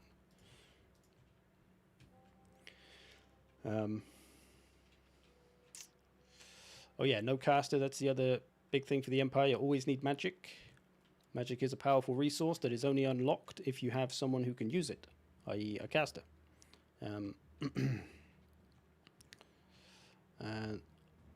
Formation-wise, it's a little all over the place. So you had a bunch of swordsmen and some great swords. So you could have put your swordsmen up front, your spears on the edge, sun in my eyes now, and then your great swords back here in reserve, ready to go where they were needed. Your cav isn't too bad, but this is kind of classic. Hold on, I'm blinded. Someone's using the burning head outside. This is classic Empire, classic campaign player comes to multiplayer. They play Empire and they bring a campaign style army. We have a lot of artillery, a fair amount of missiles. Unfortunately, that doesn't really fly in multiplayer too well. It's usually quite stoppable, depending on the opponent, of course. Cheated out on Lord Hero because I wanted numbers. Yeah, you should always bring a caster though. Like you could have dropped some spears. You got a lot of spears, 2 spears, halberds. You don't have to bring like a really expensive caster. You can get a caster for like 600 or so, maybe. You could just bring a caster without a mount even. It's a bit risky, but without a mount, 1 or 2 spells. That's all you need. If you really want to save money. But although, to be honest, you had too much artillery, so you probably should have lost 2 of the artilleries. If not all of them. But they were doing some work blowing stuff up. So you got to learn the... you got to learn some keybinds as well and some shortcuts on how to move your army all together. Because you can see you're issuing orders off one at a time. That's why all the units are kind of running staggered. I think I've got an old Warhammer 1 army movement guide, which still should be fairly relevant. So I'd give that a watch, just to get you up to speed on how to move the army. Because that's honestly one of the biggest things for newer players, is they don't know how to move their army well. And that translates to campaign as well. Like, if you learn how to move your army well, you'll become a better campaign player as well as a multiplayer. If you wanted to be a better multiplayer anyway. Got the great swords coming up. These got mismicroed. They should have been on skirmish, just so they automatically run away from stuff. There's that burning head. Did a little bit of damage. Could have maybe been angled a little better and could have got all 3 of these. Did pretty well though. Got a couple of units a little. So what's this? Horsemaster Cav gets in there. Forgot about my Shaggoth. You had a Shaggoth? Oh yeah. Oh, you had some Dragon Ogres chilling in the trees. Didn't even notice those. But it was still enough. And here's the other thing, the other big thing. You should never pile into the back of your own units unless you really want to hold a point for a long time. Because as you'll see, most of these boys are just stood behind other boys doing nothing because they can't. So they've just got to wait until the guy in front of them dies before they can get close enough to do anything. So most of your units aren't actually fighting at all. So this is good, like I say, if you want to hold them here for a few minutes, then this works. But you're mainly looking to damage people at this point. So you should be spreading your units out, coming to attack here, here, trying to come around this side more, coming around this side. Same with the Empire. He could surround here easily. He's got the advantage to surround, but instead he's just ploughing into the back of himself. And then he's allowed this to happen, which is the game ender. The burning head through the middle of all the clumped up units. That's a GG. Flank don't stack indeed.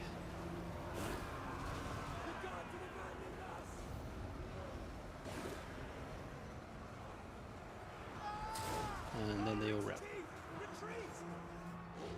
So yeah, always spread your army out.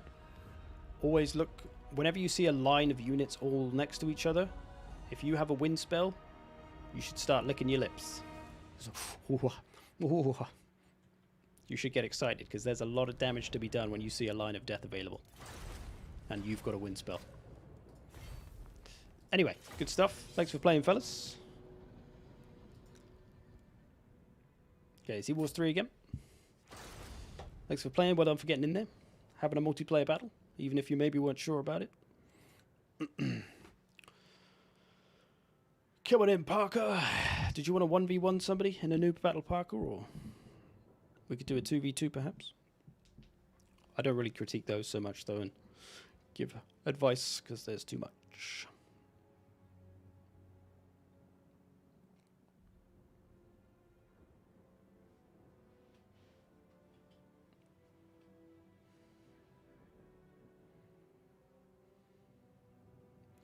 Alright, who are these people? Were you two looking for a 1v1 noob battle? Or what do you want?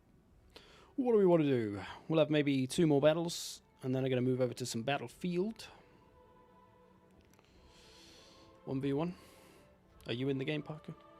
Are you one of these people? Doom is Doom. Cool.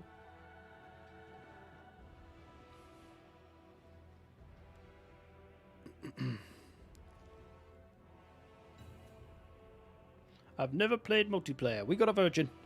I feel like I need an alarm. Woo, woo, woo. We got a virgin. Woo, woo. Let me get you a better map.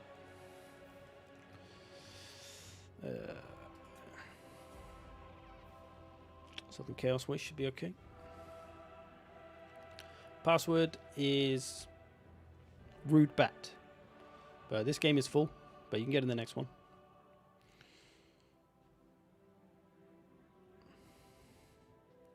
Oh yeah, your boy Blue wanted to play as well, didn't he? And somebody else? Was there another guy? Morning or something? If you can't find it, you might need to add me on Steam.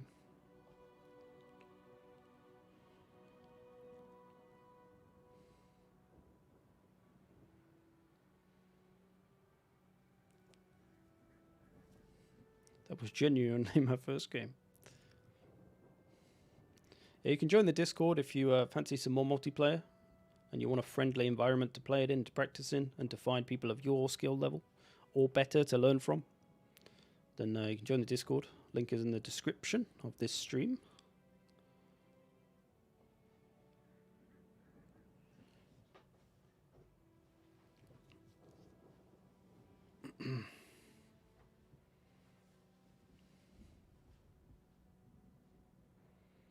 Okay, ones who already played free for all or something. Depends. There seems to be a lot of people that want to play today, so we'll maybe do this and then a free for all, and then that'll be it, I reckon.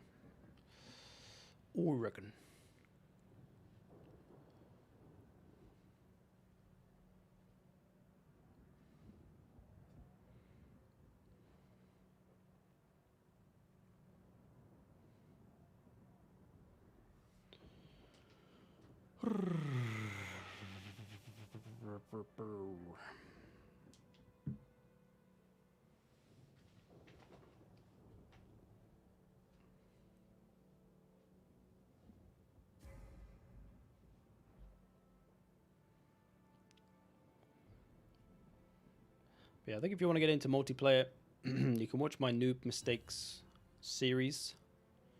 It's a bunch of little guides. They're quite short, most of them. But it can just shortcut you to learn from other people's mistakes instead of just having to make them yourself. Instead of learning that a burning head will ruin your entire army if you put them all in a line, you can just watch a bit of that. And various other things as well. I think it sets someone up well enough to have an idea of what they're doing in multiplayer. Just join the Discord. Welcome, welcome. Let's go, Doom.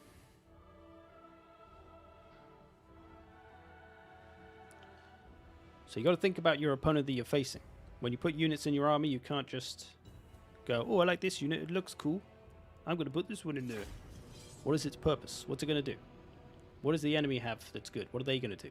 You're facing the High Elves. They're probably going to have missiles, right?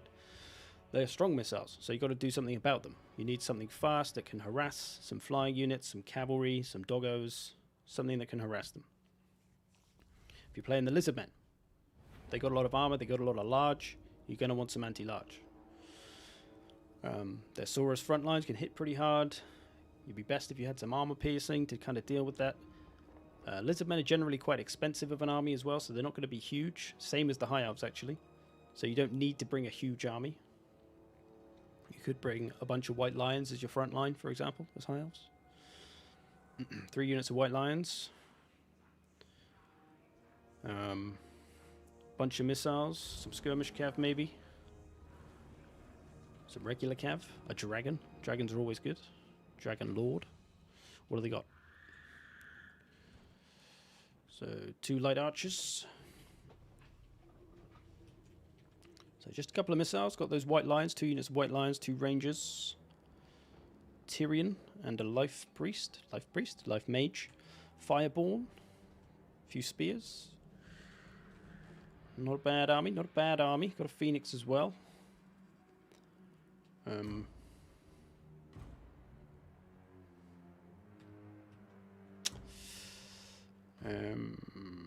Lizards. Saurus. Spears on the edge.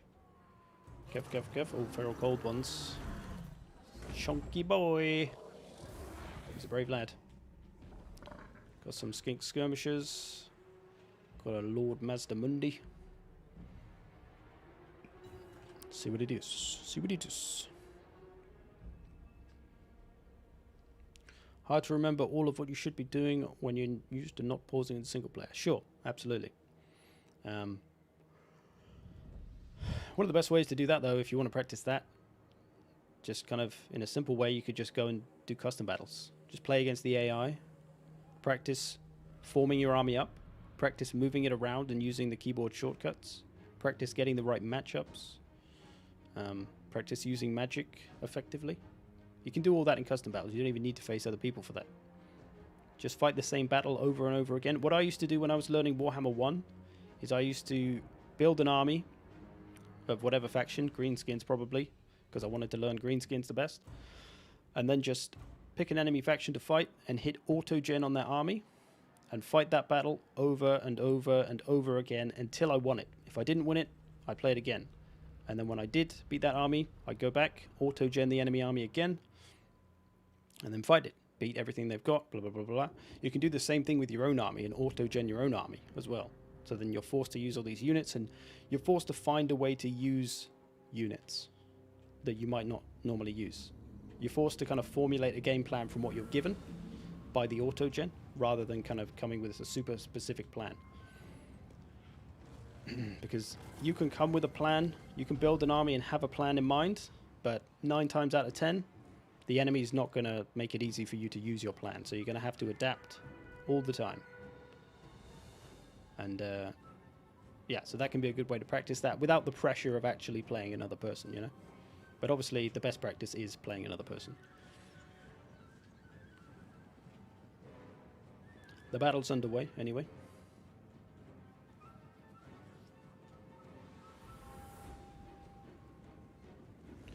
Playing it cool. Lizardmen coming up. Being shot in the face though. So he staggered his army well. He's learned from the last battle, if he didn't know already. To stagger his army, his units aren't next to each other, there's lots of space. If there was a fiery convocation coming down, it would only get 1 or 2 units, rather than 4 or 5.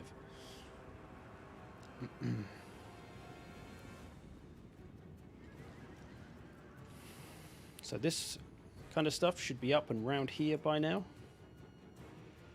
Cavern stuff is best kind of in position behind, if that's what your intention is with it.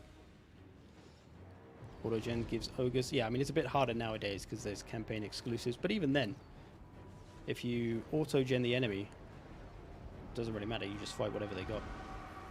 Just figure out how to beat it.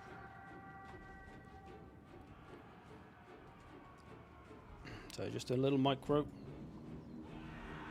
Got to try and get this army moving up. Ignore these, you've already got a unit fighting these. Although you do have these to worry about. It's got the big dread boy.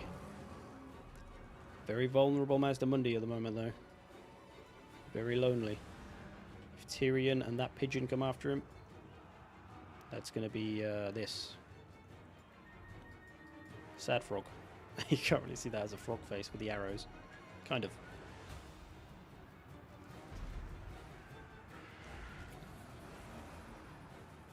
So no disruption on these missiles, even though they are incredibly vulnerable. This is why these, I say, see, if these were here a minute ago, they would have been on top of these right now, stopping them from firing. Although the Fireborn are patrolling, so they might have made it a little bit harder. Getting some heals on his Fireborn, a wise move. Front lines of the High Elves breaking though.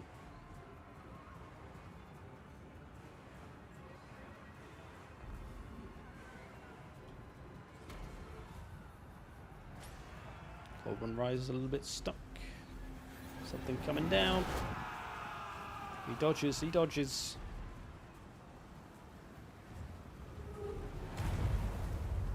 Big waste of magic there. Just about gets a hold of the archers, but it's a little late. And now the Dragon Princes are there to save. Uh-oh. Uh-oh. Uh-oh. So if you bring a slow slan, you usually want to bring a bodyguard unit. Just a unit of Temple Guard that pretty much stays by this unit at all times. Because otherwise this happens. Mazda Mundi, as strong as his magic is, he cannot stand against someone like Tyrion, even a little bit. Uh-oh. I'm going to guess that's just a misclick. Unless he just wanted to burn a few skinks.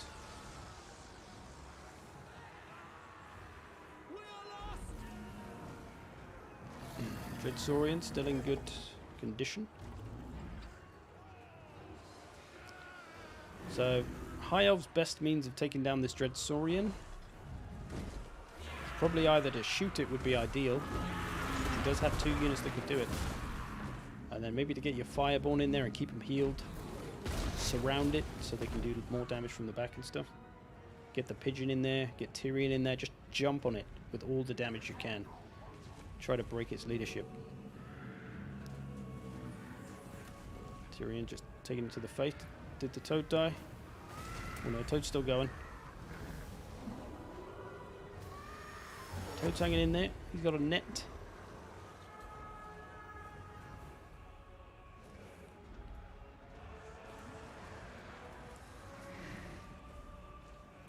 He needs to be focused fire in this big boy.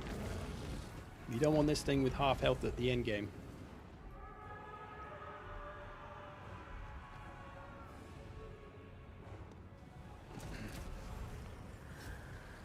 My elves could finish off Mazdamundi. So most of the high up infantry has been beaten away, but the strong stuff remains. Fireborn is still going. Phoenix.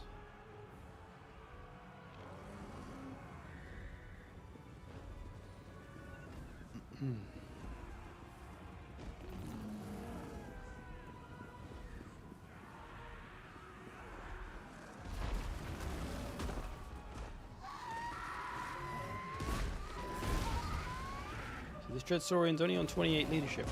You hit it with a big chunk of damage, those leadership penalties will stack up, and it'll go bye-byes.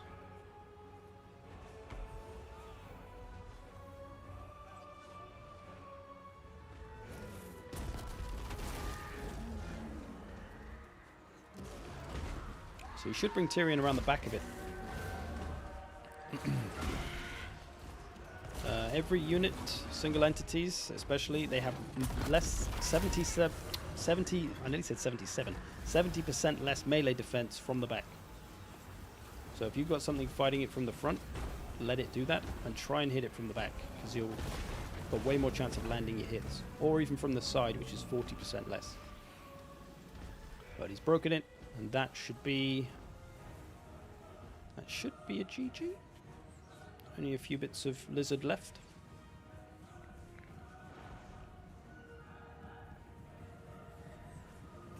Look forward to the Usuyam Noob. Yes. Be interesting to see how that really affects things. Good game, fellas. No major blunders there, really. Reasonable battle. Let's have a little look at the replay.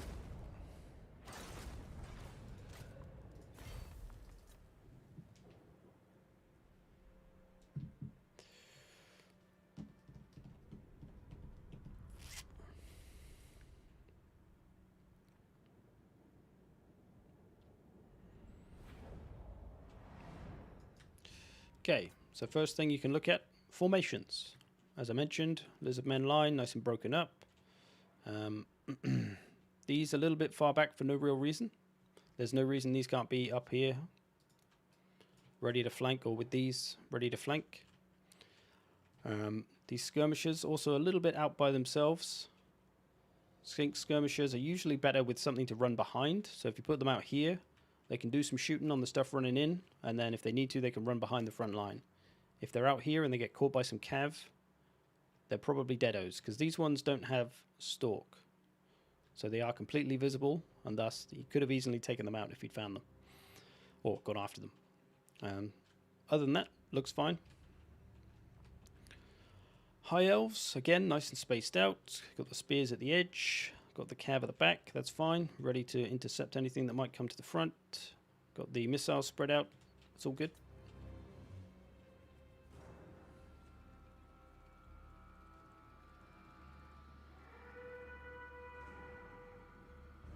Let's advance a little. As I mentioned, Mazdamundi really needs a bodyguard. He's not tough.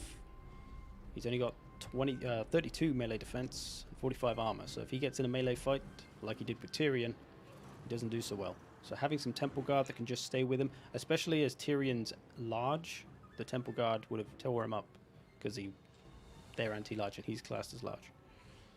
So they're a great bodyguard if you bring a solo lord, and they can just always stick by him.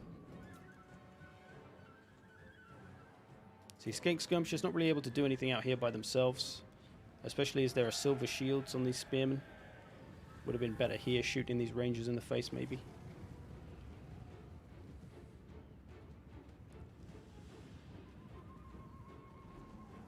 Stuff's moving up. As I say, these probably should have been a little bit farther ahead by now. If they were like here, they would have been in a much better position sooner to get around here and take care of these missiles. Hold on, I think someone's knocking on my door. Hold up.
Oh dear.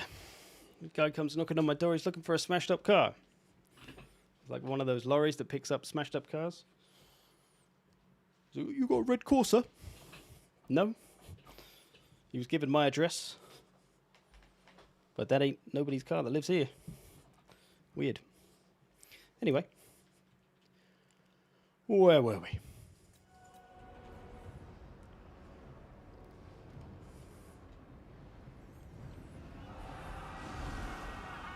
So a little charge from the Fireborn up front does some nice damage to the Saurus. Nice. Front lines engaging. Saurus coming up. So at this point, both the missiles would probably want to start looking to focus this big chunky boy as he's coming into range.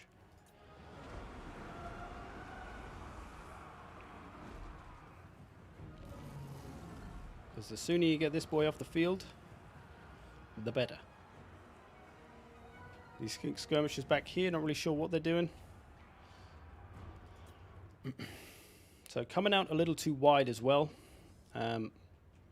There's no reason for these to be this wide out. All this is doing is losing your time, being this far away from the rest of the army. They could have cut in here and been absolutely fine. You could have even cut one inside if you needed to, and then one around. But being this far out here, there's really no need, because there's nothing that's going to get you. And all you're doing is giving these time to fire. Because they could be, you could be on top of them pretty much now, probably. Because all this distance that you've run over here, it's the same distance that you could have just run to here. You would have just had to run around these, of course. But yeah, that's one thing. That's just like a kind of minor mistake that people make. They bring the cab out too far instead of just cutting in here, you know? It's like running around a racetrack. Like if you're in the Olympics, why would you run all the way around the outside lane when you could just run on the inside lane? You know? Obviously that's not how it works in the actual, you know, in sprints, but you know, you get the idea. It's farther to travel. It's a waste of time. So Fireborn, you've broken these, so don't know why he's coming away here. So you've got the Fireborn, the Phoenix, Tyrion, and 2 missiles all able to fire on the Saurian. You could have taken this out right here. You'd hit that with a lot of damage. You surrounded it. Oh. You surrounded it. You had all the missiles firing. You could have taken that out quick. So I kind of missed that opportunity, I think.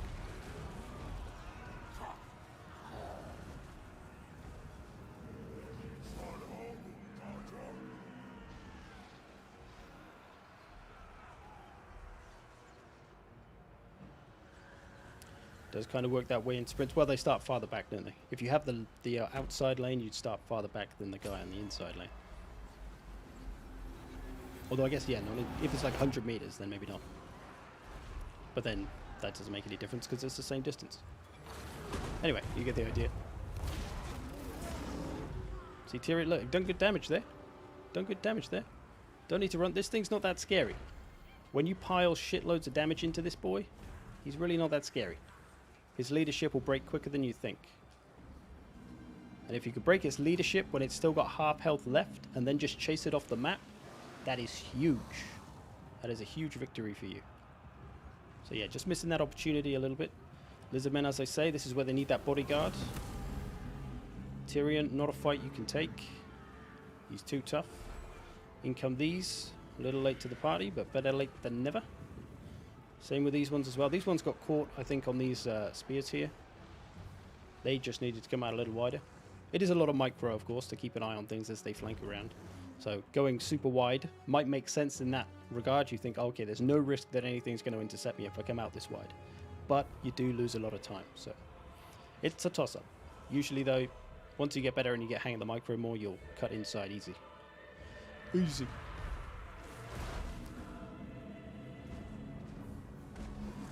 And see, just mostly running away from the Saurian rather than trying to kill it. But if he had just jumped on the Saurian with everything he had, or, you know, all those strong bits I mentioned earlier, this boy would have been gone.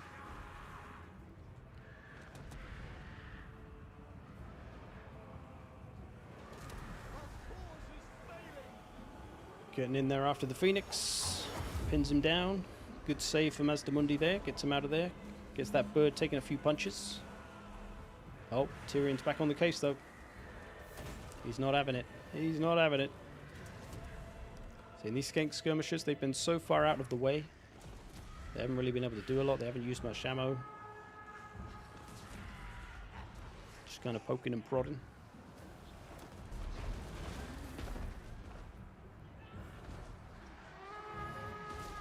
There's a bit of disruption from the cold ones. Oh yeah, I think we've covered the most of that one.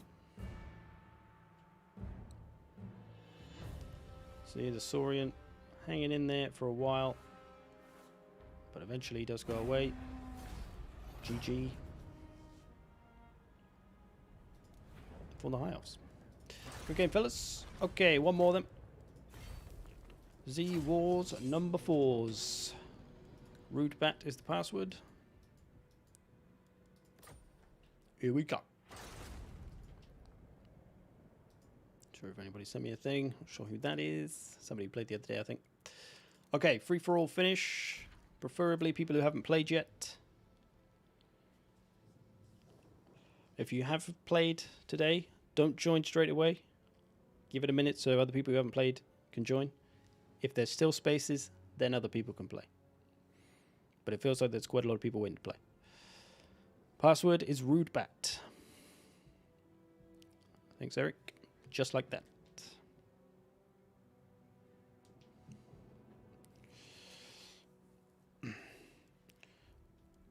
Doom.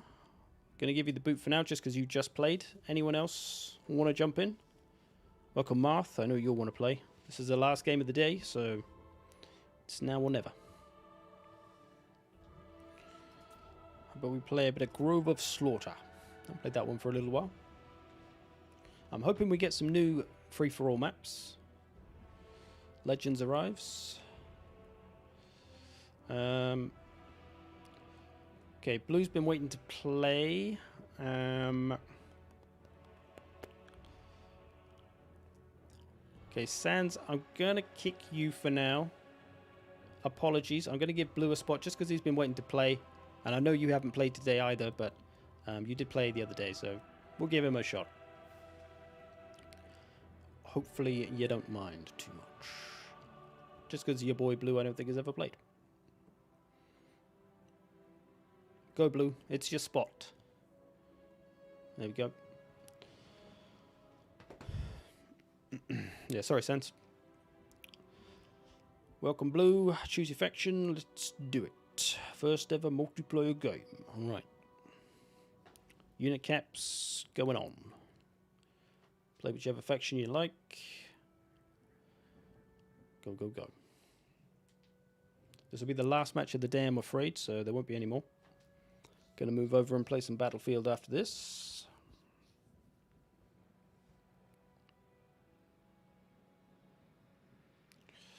Yish, yish. It'll be my... I've probably got 3 Battlefield 1 streams left. Today, Tuesday, Thursday, and then never again. I'll be retiring from that game forever. So yeah. Finally we get to move on. Finally. On Friday anyway.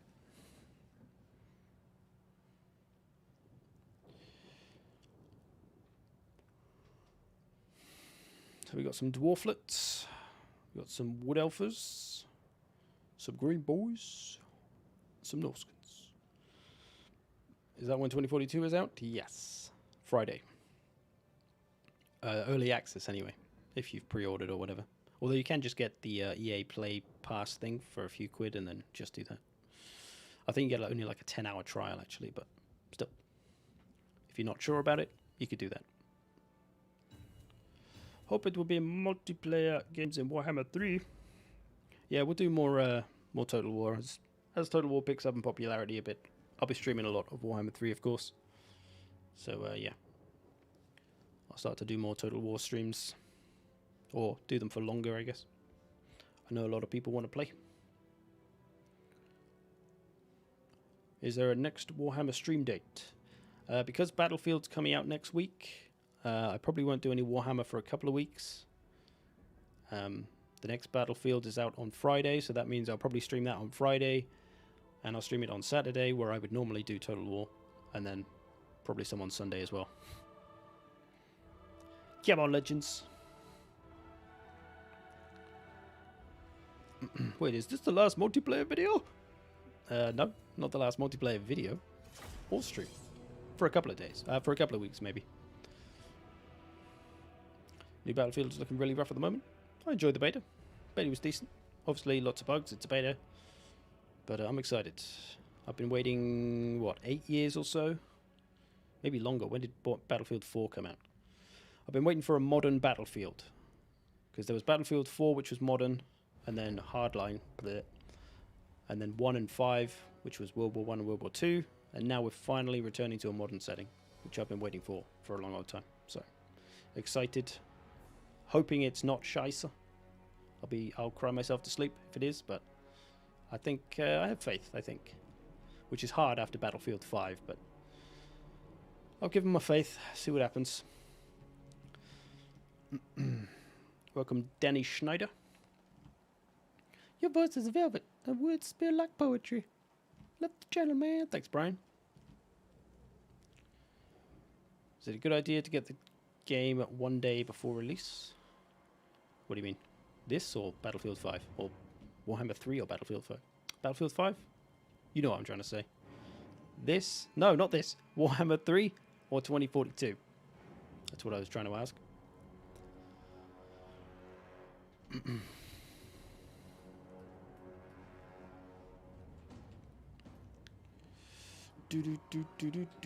Okay, dwarfs.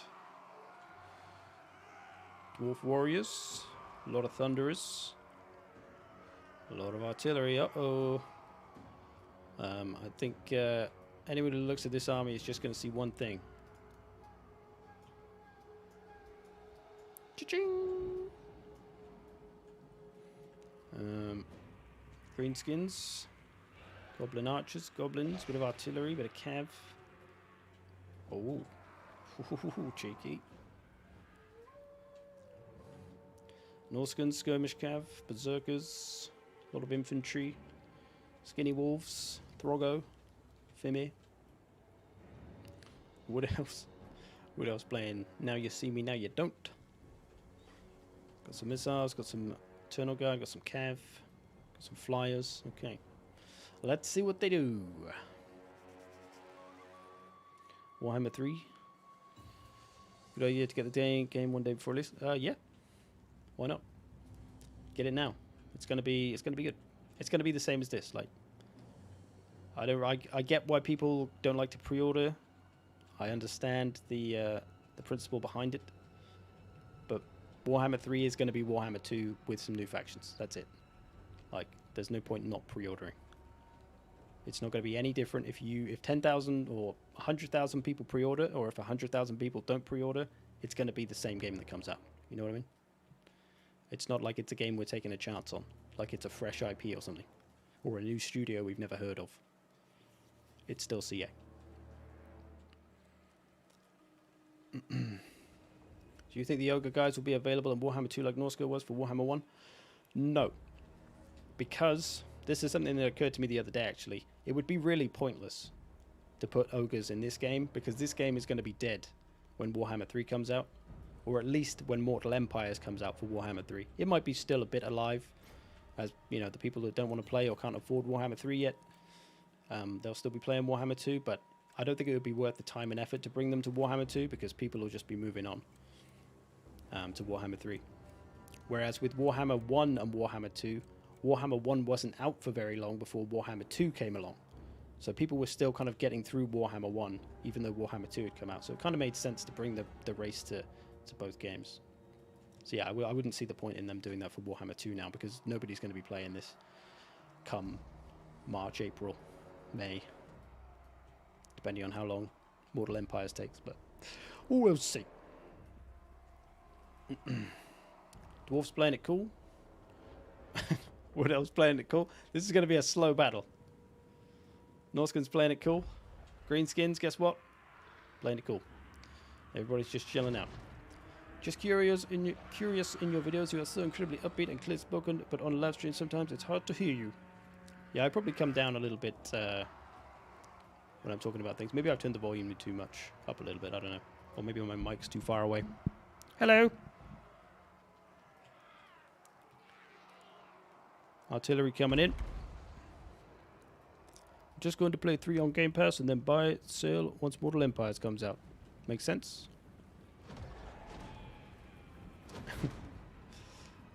You know, it's a lot easier to speak, like, I don't speak non-stop. When I do videos, I'm not speaking, like, non-stop for, like, 5 minutes. I'm doing, like, a few sentences at a time, if that. And it's a lot easier to make it sound cleaner. Whereas this, sometimes I'll kind of bring my voice down a bit, but I'm not really realizing. Like that. And I get quiet. And then I'm like this. And then you can't really hear me. And then you complain about not being able to hear me. And then I'll say this. And then I'll be like, whoa, I'm back. So yeah, all streams are kind of like that. They're never really as clean cut as a video would be. Look at that organ gun exposed. Yeah, so I mean, there's lots of thunderers back here. This is just money in the bank, waiting to happen. To the man with the biggest cavalry, which would have been you, but he's going the wrong way.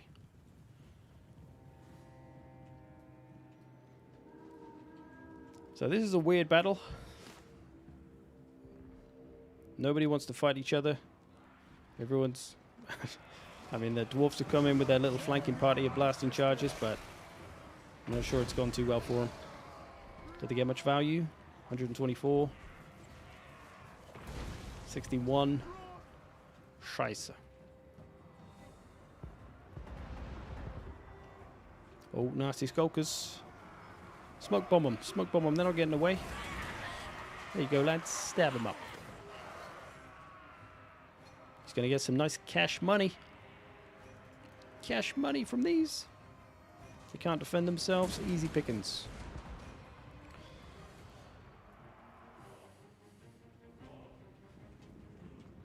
Oscar and what else throwing down in the woods. Regardless, thanks for all your hard work, dude. I've learned so much from you and your content. Thanks, Vicious. Glad I could help, man. That's just always been my game. To try and help other people get better. So they can enjoy the game more. And they can be better teammates to other people. And they can be better opponents to people they play. And just all round makes the game better. And more popular, of course. Because Lord knows the Total War, CA rather, doesn't do a great job of explaining its game to people. So a bit of a ruckus going on in the trees over here. Eternal Guard should be looking for the flank here. These missiles are absolutely... Come on, these two units should come round. Round, round, round, round, round. Round, round, round. Get the skin wolves. Round, round, round, round, round. Round, round, round, round, round. Don't... Flank, don't stack. Flank, don't stack. Flag. Don't stack. Flag. Nearly. Don't get stuck now. There you go. Stop them from firing. Well, they're Deepwood Scouts. Okay. Oh, they're Way Watchers, actually. But hey, you can make them waste their ammo on one unit of Marauders. They got a shield.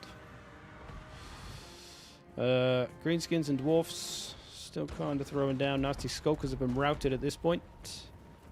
So they injured one of the organ guns, but didn't quite take him out.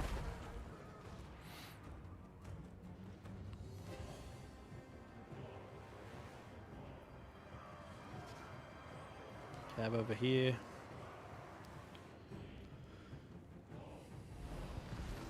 There we go. Skin Wolves coming round. They should be able to catch the Way Watchers, munch them down. Stop them from firing. Chariot as well. Oh, you got the perfect tool for this shit. Go, Surtha Ek.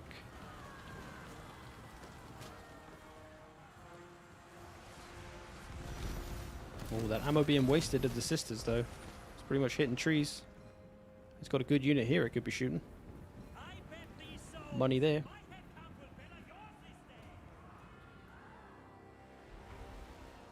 You trying to make an ogre theme song with flank don't stack?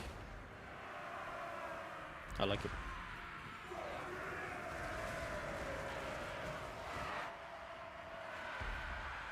More nasty skulker action. Dwarves not really getting to use their full potential with all their ranged power. This is a weird, weird, weird one. But someone's going to win it. These missiles still got some ammo, still been able to use a lot of their ammo. These are in trouble.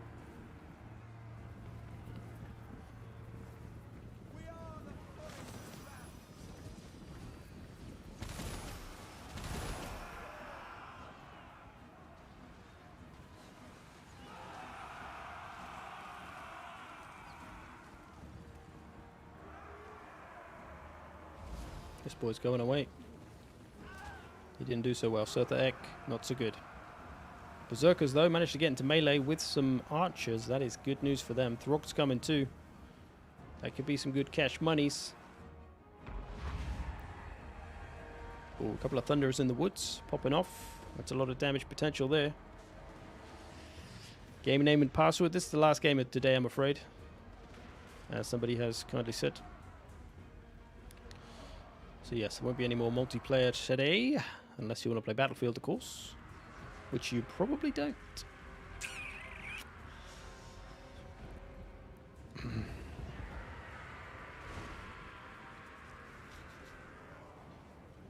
Taking ages to change back from the beta.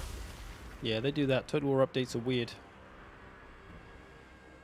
Dwarfs, mostly depleted. Those Thunderers, unable to use much of their ammo.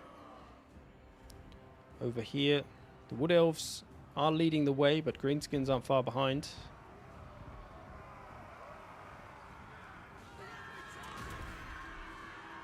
Some War Dancers coming in there.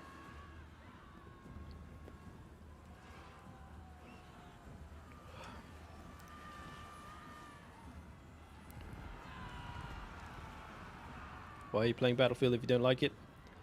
Oh, it's not that I don't like it, it's just I don't think most people like it. It's an old game for one. My audience obviously isn't Battlefield people. It's Warhammer people, Total War people. That's all I mean by you probably don't want to watch it. Because most of you probably don't. Because you don't play it. It's not your thing. That's fine. It's not everybody's thing.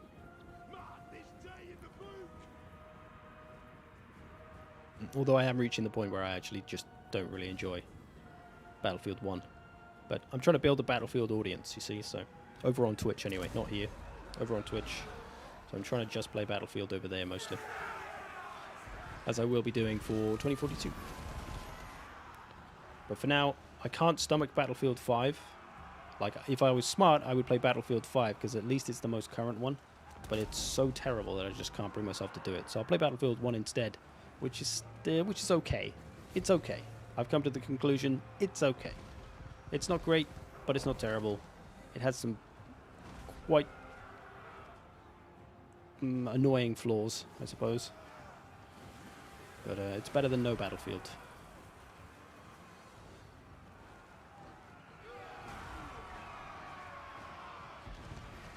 Norskins going bye-byes.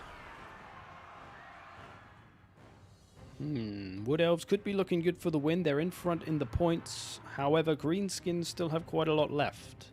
They got ammo. They've got some big boys left. They got some decent cav left.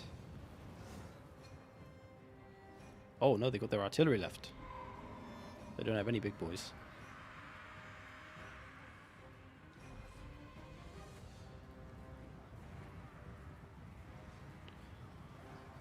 So this is going to come down to Greenskins and Wood Elves.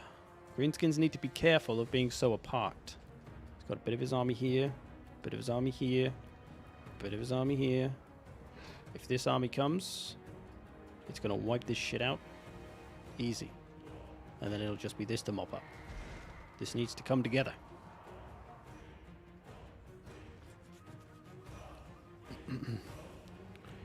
The one thing killing Battlefield 1 for me are all the hackers. Yes, there is a bit of a problem with that. We do often see them on stream. The invisible gunners and the aimbotters. Hopefully 2042, they actually control that shit to some degree. It's really bad though, like all shooters have that problem. I'll be interested to see if the new Call of Duty anti-cheat. Call of Duty has a real issue with cheaters, but they are soon implementing some proper deep level anti-cheat. So I'll be curious to see if that actually does help. Because it's the same with like Tarkov and stuff. There's just a lot of cheaters. Battlefield 5, Battlefield 1 still. So yeah, hopefully Battlefield 2042 can get control of it somehow. But I guess if this Call of Duty thing works, then maybe they'll try that out as well. I don't know. Have you heard of Warhammer 2-ish action MMO Foxhole? Warhammer 2? Oh, I read that as Warhammer 2. World War 2. Yeah, I was going to say, Foxhole isn't Warhammer, is it? They put a mod on? There's a new mod? That would be cool, actually. I might play that. Yeah, I've seen Foxhole. I've seen Foxhole for a long time. I've known of its existence. I've never tried it. It's one of those games that seems to rely on working together with randoms a lot in voice chat and stuff, which I really have no interest in doing. Otherwise, the game does look reasonably fun. Norska and Wood Elves playing so close to the side of the map gives me stress. Yeah, well, the Norskins found out the hard way that that's not a good idea when you're a low leadership faction like them, because now all of his army's gone. Most of it's run off the map. So Greenskins catching up in the points. Wood Elves. This could go either way, to be honest. I think Wood Elves could win this. But Greenskins could also win this. Whoever gets the last man standing bonus might be the winner because the scores are so close. Personally, I'm thinking I'm still going to like Battlefield 1 more than 2042. Why do you think that? What do you reckon? What are you not going to like about 2042 that you're going to like more in Battlefield 1? I wonder.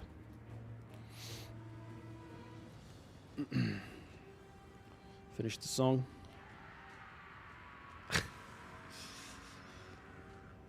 Routing units over a snack. Very nice. You should sell that shit. It's funny that games don't release songs. Like when they make a funny song like that, they don't release it on Spotify. Or, you know, sell it for a quid. I'd buy that. I'd buy that Ogre song. I'd buy Bardin's songbook from Vermintide. A lot of good opportunities there with music. I really don't get people cheating in video games. It seems pointless. Even if you win, you can't feel good about it because you didn't earn it. Yeah, there's people that obviously, I can only assume, a little bit low on self-esteem. That the only way they get a kick and feel like they're worthwhile, as if they beat people in that way and just annoy people. Like, it's a very sad existence. I kind of feel sorry for them in a way. Like, how bad is their life going that they feel they need to do that? Like, some of them are just dumb kids, and kids are just, you know, dumb and they do that. But if you're an adult, if you're like a 30-year-old man using cheats in a video game, oh, dude, come on. Sort your life out. Nobody's impressed. Like, there's no situation where you tell people you're cheating, and then they're like, "Oh, dude, nice one, you're great." It's always going to be frowned upon. Why do it to yourself? The thing is, like, Battlefield, it's not the easiest game, but with a bit of practice and learning how to aim properly and learning how to move properly, it's not that hard to be somewhat decent.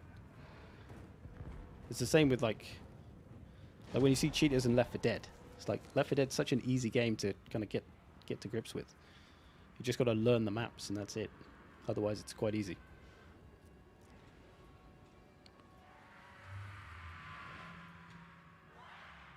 This battle is going extra slow. Is this slow-mo or something? Yeah, I think we've reached slow-mo for some reason. I don't think it's always been like this.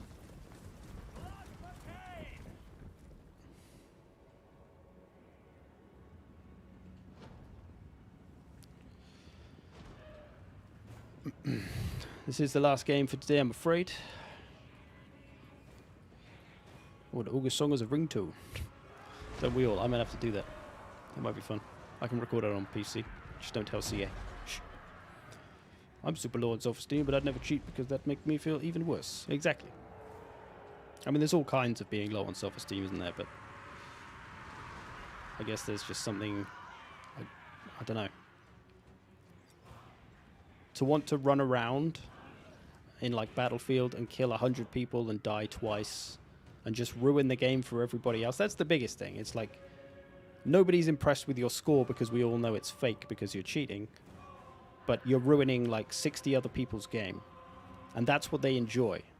And that's the kind of the really sad part, that people actually enjoy trying to ruin other people's experiences. It's like, man, come on, dude. You can do something much better with your life. Why don't you try helping people instead of annoying them? You'll probably feel much better. And you won't hate yourself.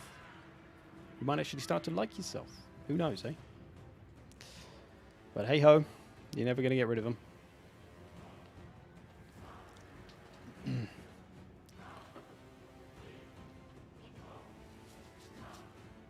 Hey bro, check out how many VAC bans I've got on my account. Well, that's the thing with 2042, because it's not free to play. If you are a cheater and you get caught and you get banned, you got to buy the game again. So it should be pretty harsh in that respect. Right, I think this game's gone back to full speed now. We're back, a little laggy. Greenskins, Wood Elves, it's pretty much neck and neck. The other two are out of it. Here we go then. Greenskins got a lot of ranged left. Got a little bit of cav.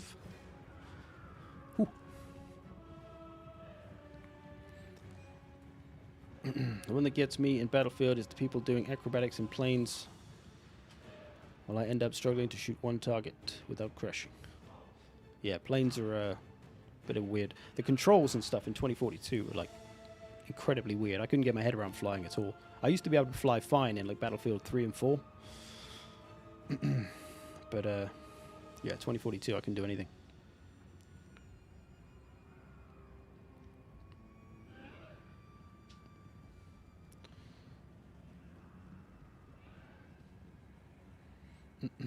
Rather sucks enough, but I just say, well, I'm old, reflexes are not as good. It's not even about reflexes. Like, most of being good at shooter games is map knowledge, knowing where people are going to come from, where they spawn, where they like to go, and then just positioning yourself, not standing in stupid places where you're going to get shot all the time. Like, there's nothing to do with reflexes there. And being a good shot is just muscle memory, which you can learn at any age. So the reflexes, maybe there's a bit of an age effect there, but, you know, unless you're like 50 or 60, you're probably fine, for the most part. You can still be decent. I suppose it's a form of taking control, because I guess I can't control things in their whole life, so ruining someone else's day? Yeah, probably. Any tips for next time? Who were you playing as?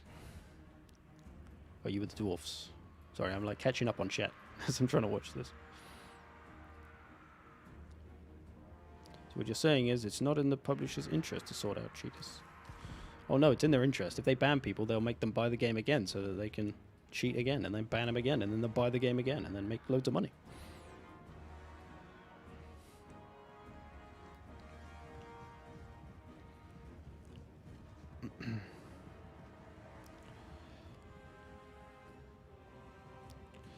Dwarf Vanguard was bad as not support too much ranged.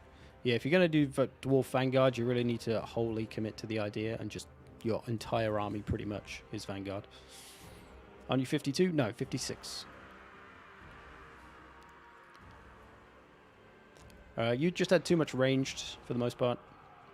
You had quite a bit of artillery and missiles, which in this kind of game mode usually doesn't fly too well.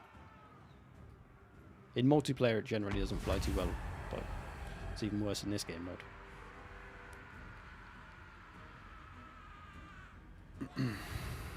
Would you say Iron Drakes could deliver good value in free-for-all?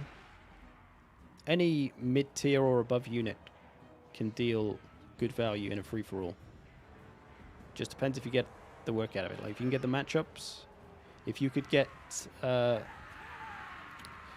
those Iron Drakes shooting at Witch Elves. If you shoot 3 units of Witch Elves down with Iron Drakes, you've got a shit ton of value. They can work. But if you shoot down 3 units of Skaven Slaves, they didn't do anything. They're useless. So it really depends on how well you apply the unit. Half of that is protecting it, though, which is probably more the challenge. If you can protect it, it'll go to work. But if you bring too many, you'll probably be overrun. So that's usually the issue. Charging in now, though. Legends taking the lead as the Greenskins. Looks like he might get the last man standing, unless there was some cav or something to take out all of this, but I don't think there is for the Wood Elves.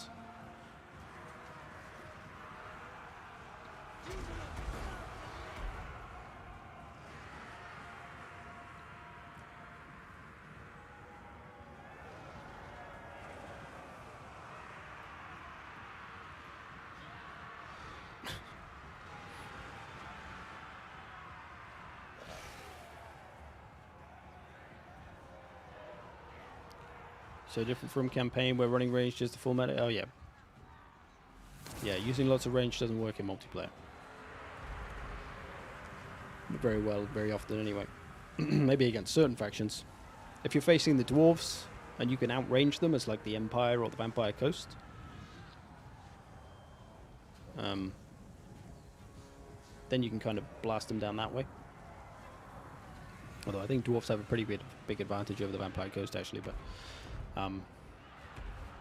yeah, usually ranged heavy, not a great plan. Do you think all the factions that are in this game is balanced?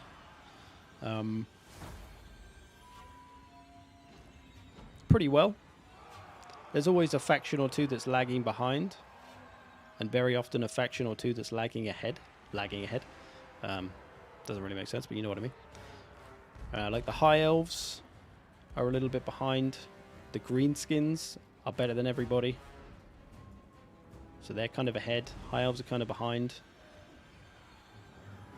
But otherwise, I think they do a good job of balancing. For all the shit people give CA, I think they do a reasonable job of balancing this game. There's so many units, so many things to balance, and they've done a pretty good job. So it could always be better, of course, but it's not that bad. The bigger issue nowadays is actually just bugs and things. If they could solve all the bugs, it'd be way better.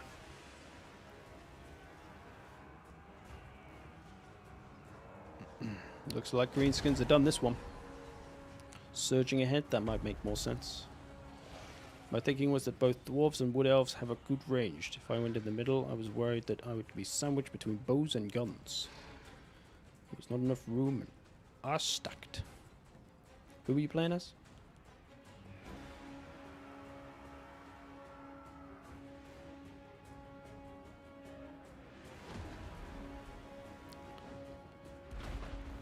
Have range heavy ever worked in any Total War game?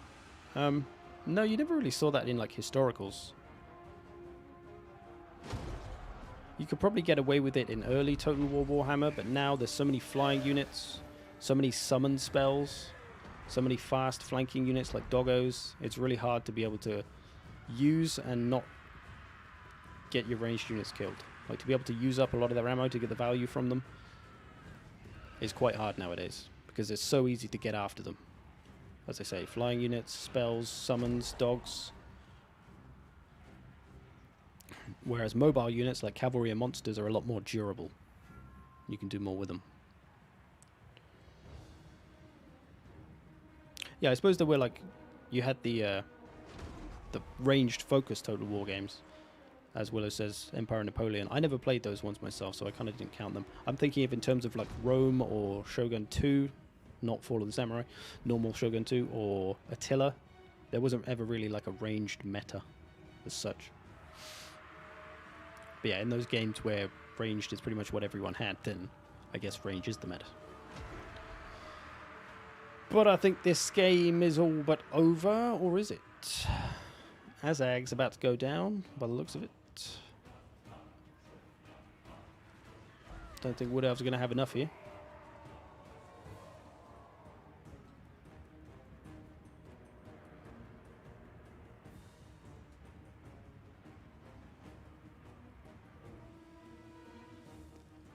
How could she not catch him? Excuse me. 110 speed. Oh, he's 110 speed. I think he was that fast. He's speedier than you look, boy. It's a speedy wyvern.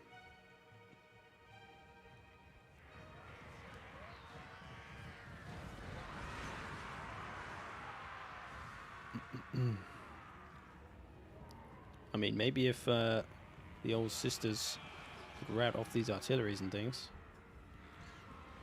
maybe they might be able to do this. Probably not, but you never know. Maybe Azag's got a Spirit Leech up his sleeve. What's he got there? Spirit Leech and Purple Sun.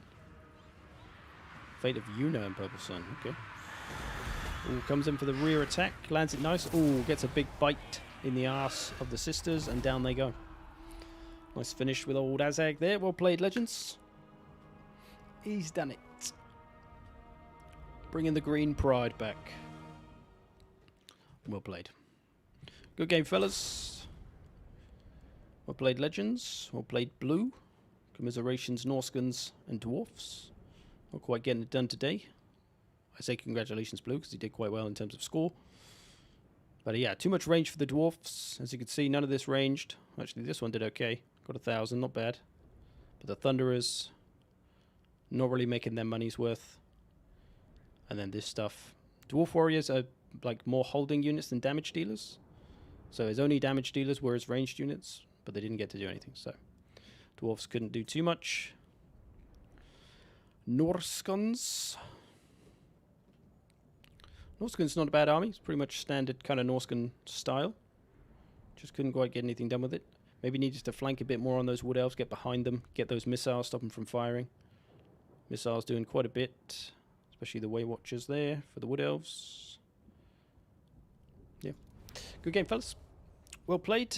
That'll be it today for Warhammer. Thanks for watching, everybody. Thanks for playing, everybody else. Gonna switch over to Twitch now and play some Battlefield 1. The last few streams of that before 2042. If you're not interested in that, no worries. I'll see you later. Enjoy your weekend.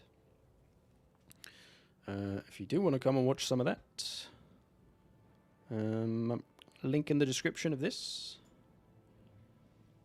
stream, and I'll put it up on the Discord as well. If you can't find it, we'll leave it there. Thanks for watching, people. I never know how long the stream delay is, so I don't want to cut off too early, so I'm just going to sit here and wait for a few seconds.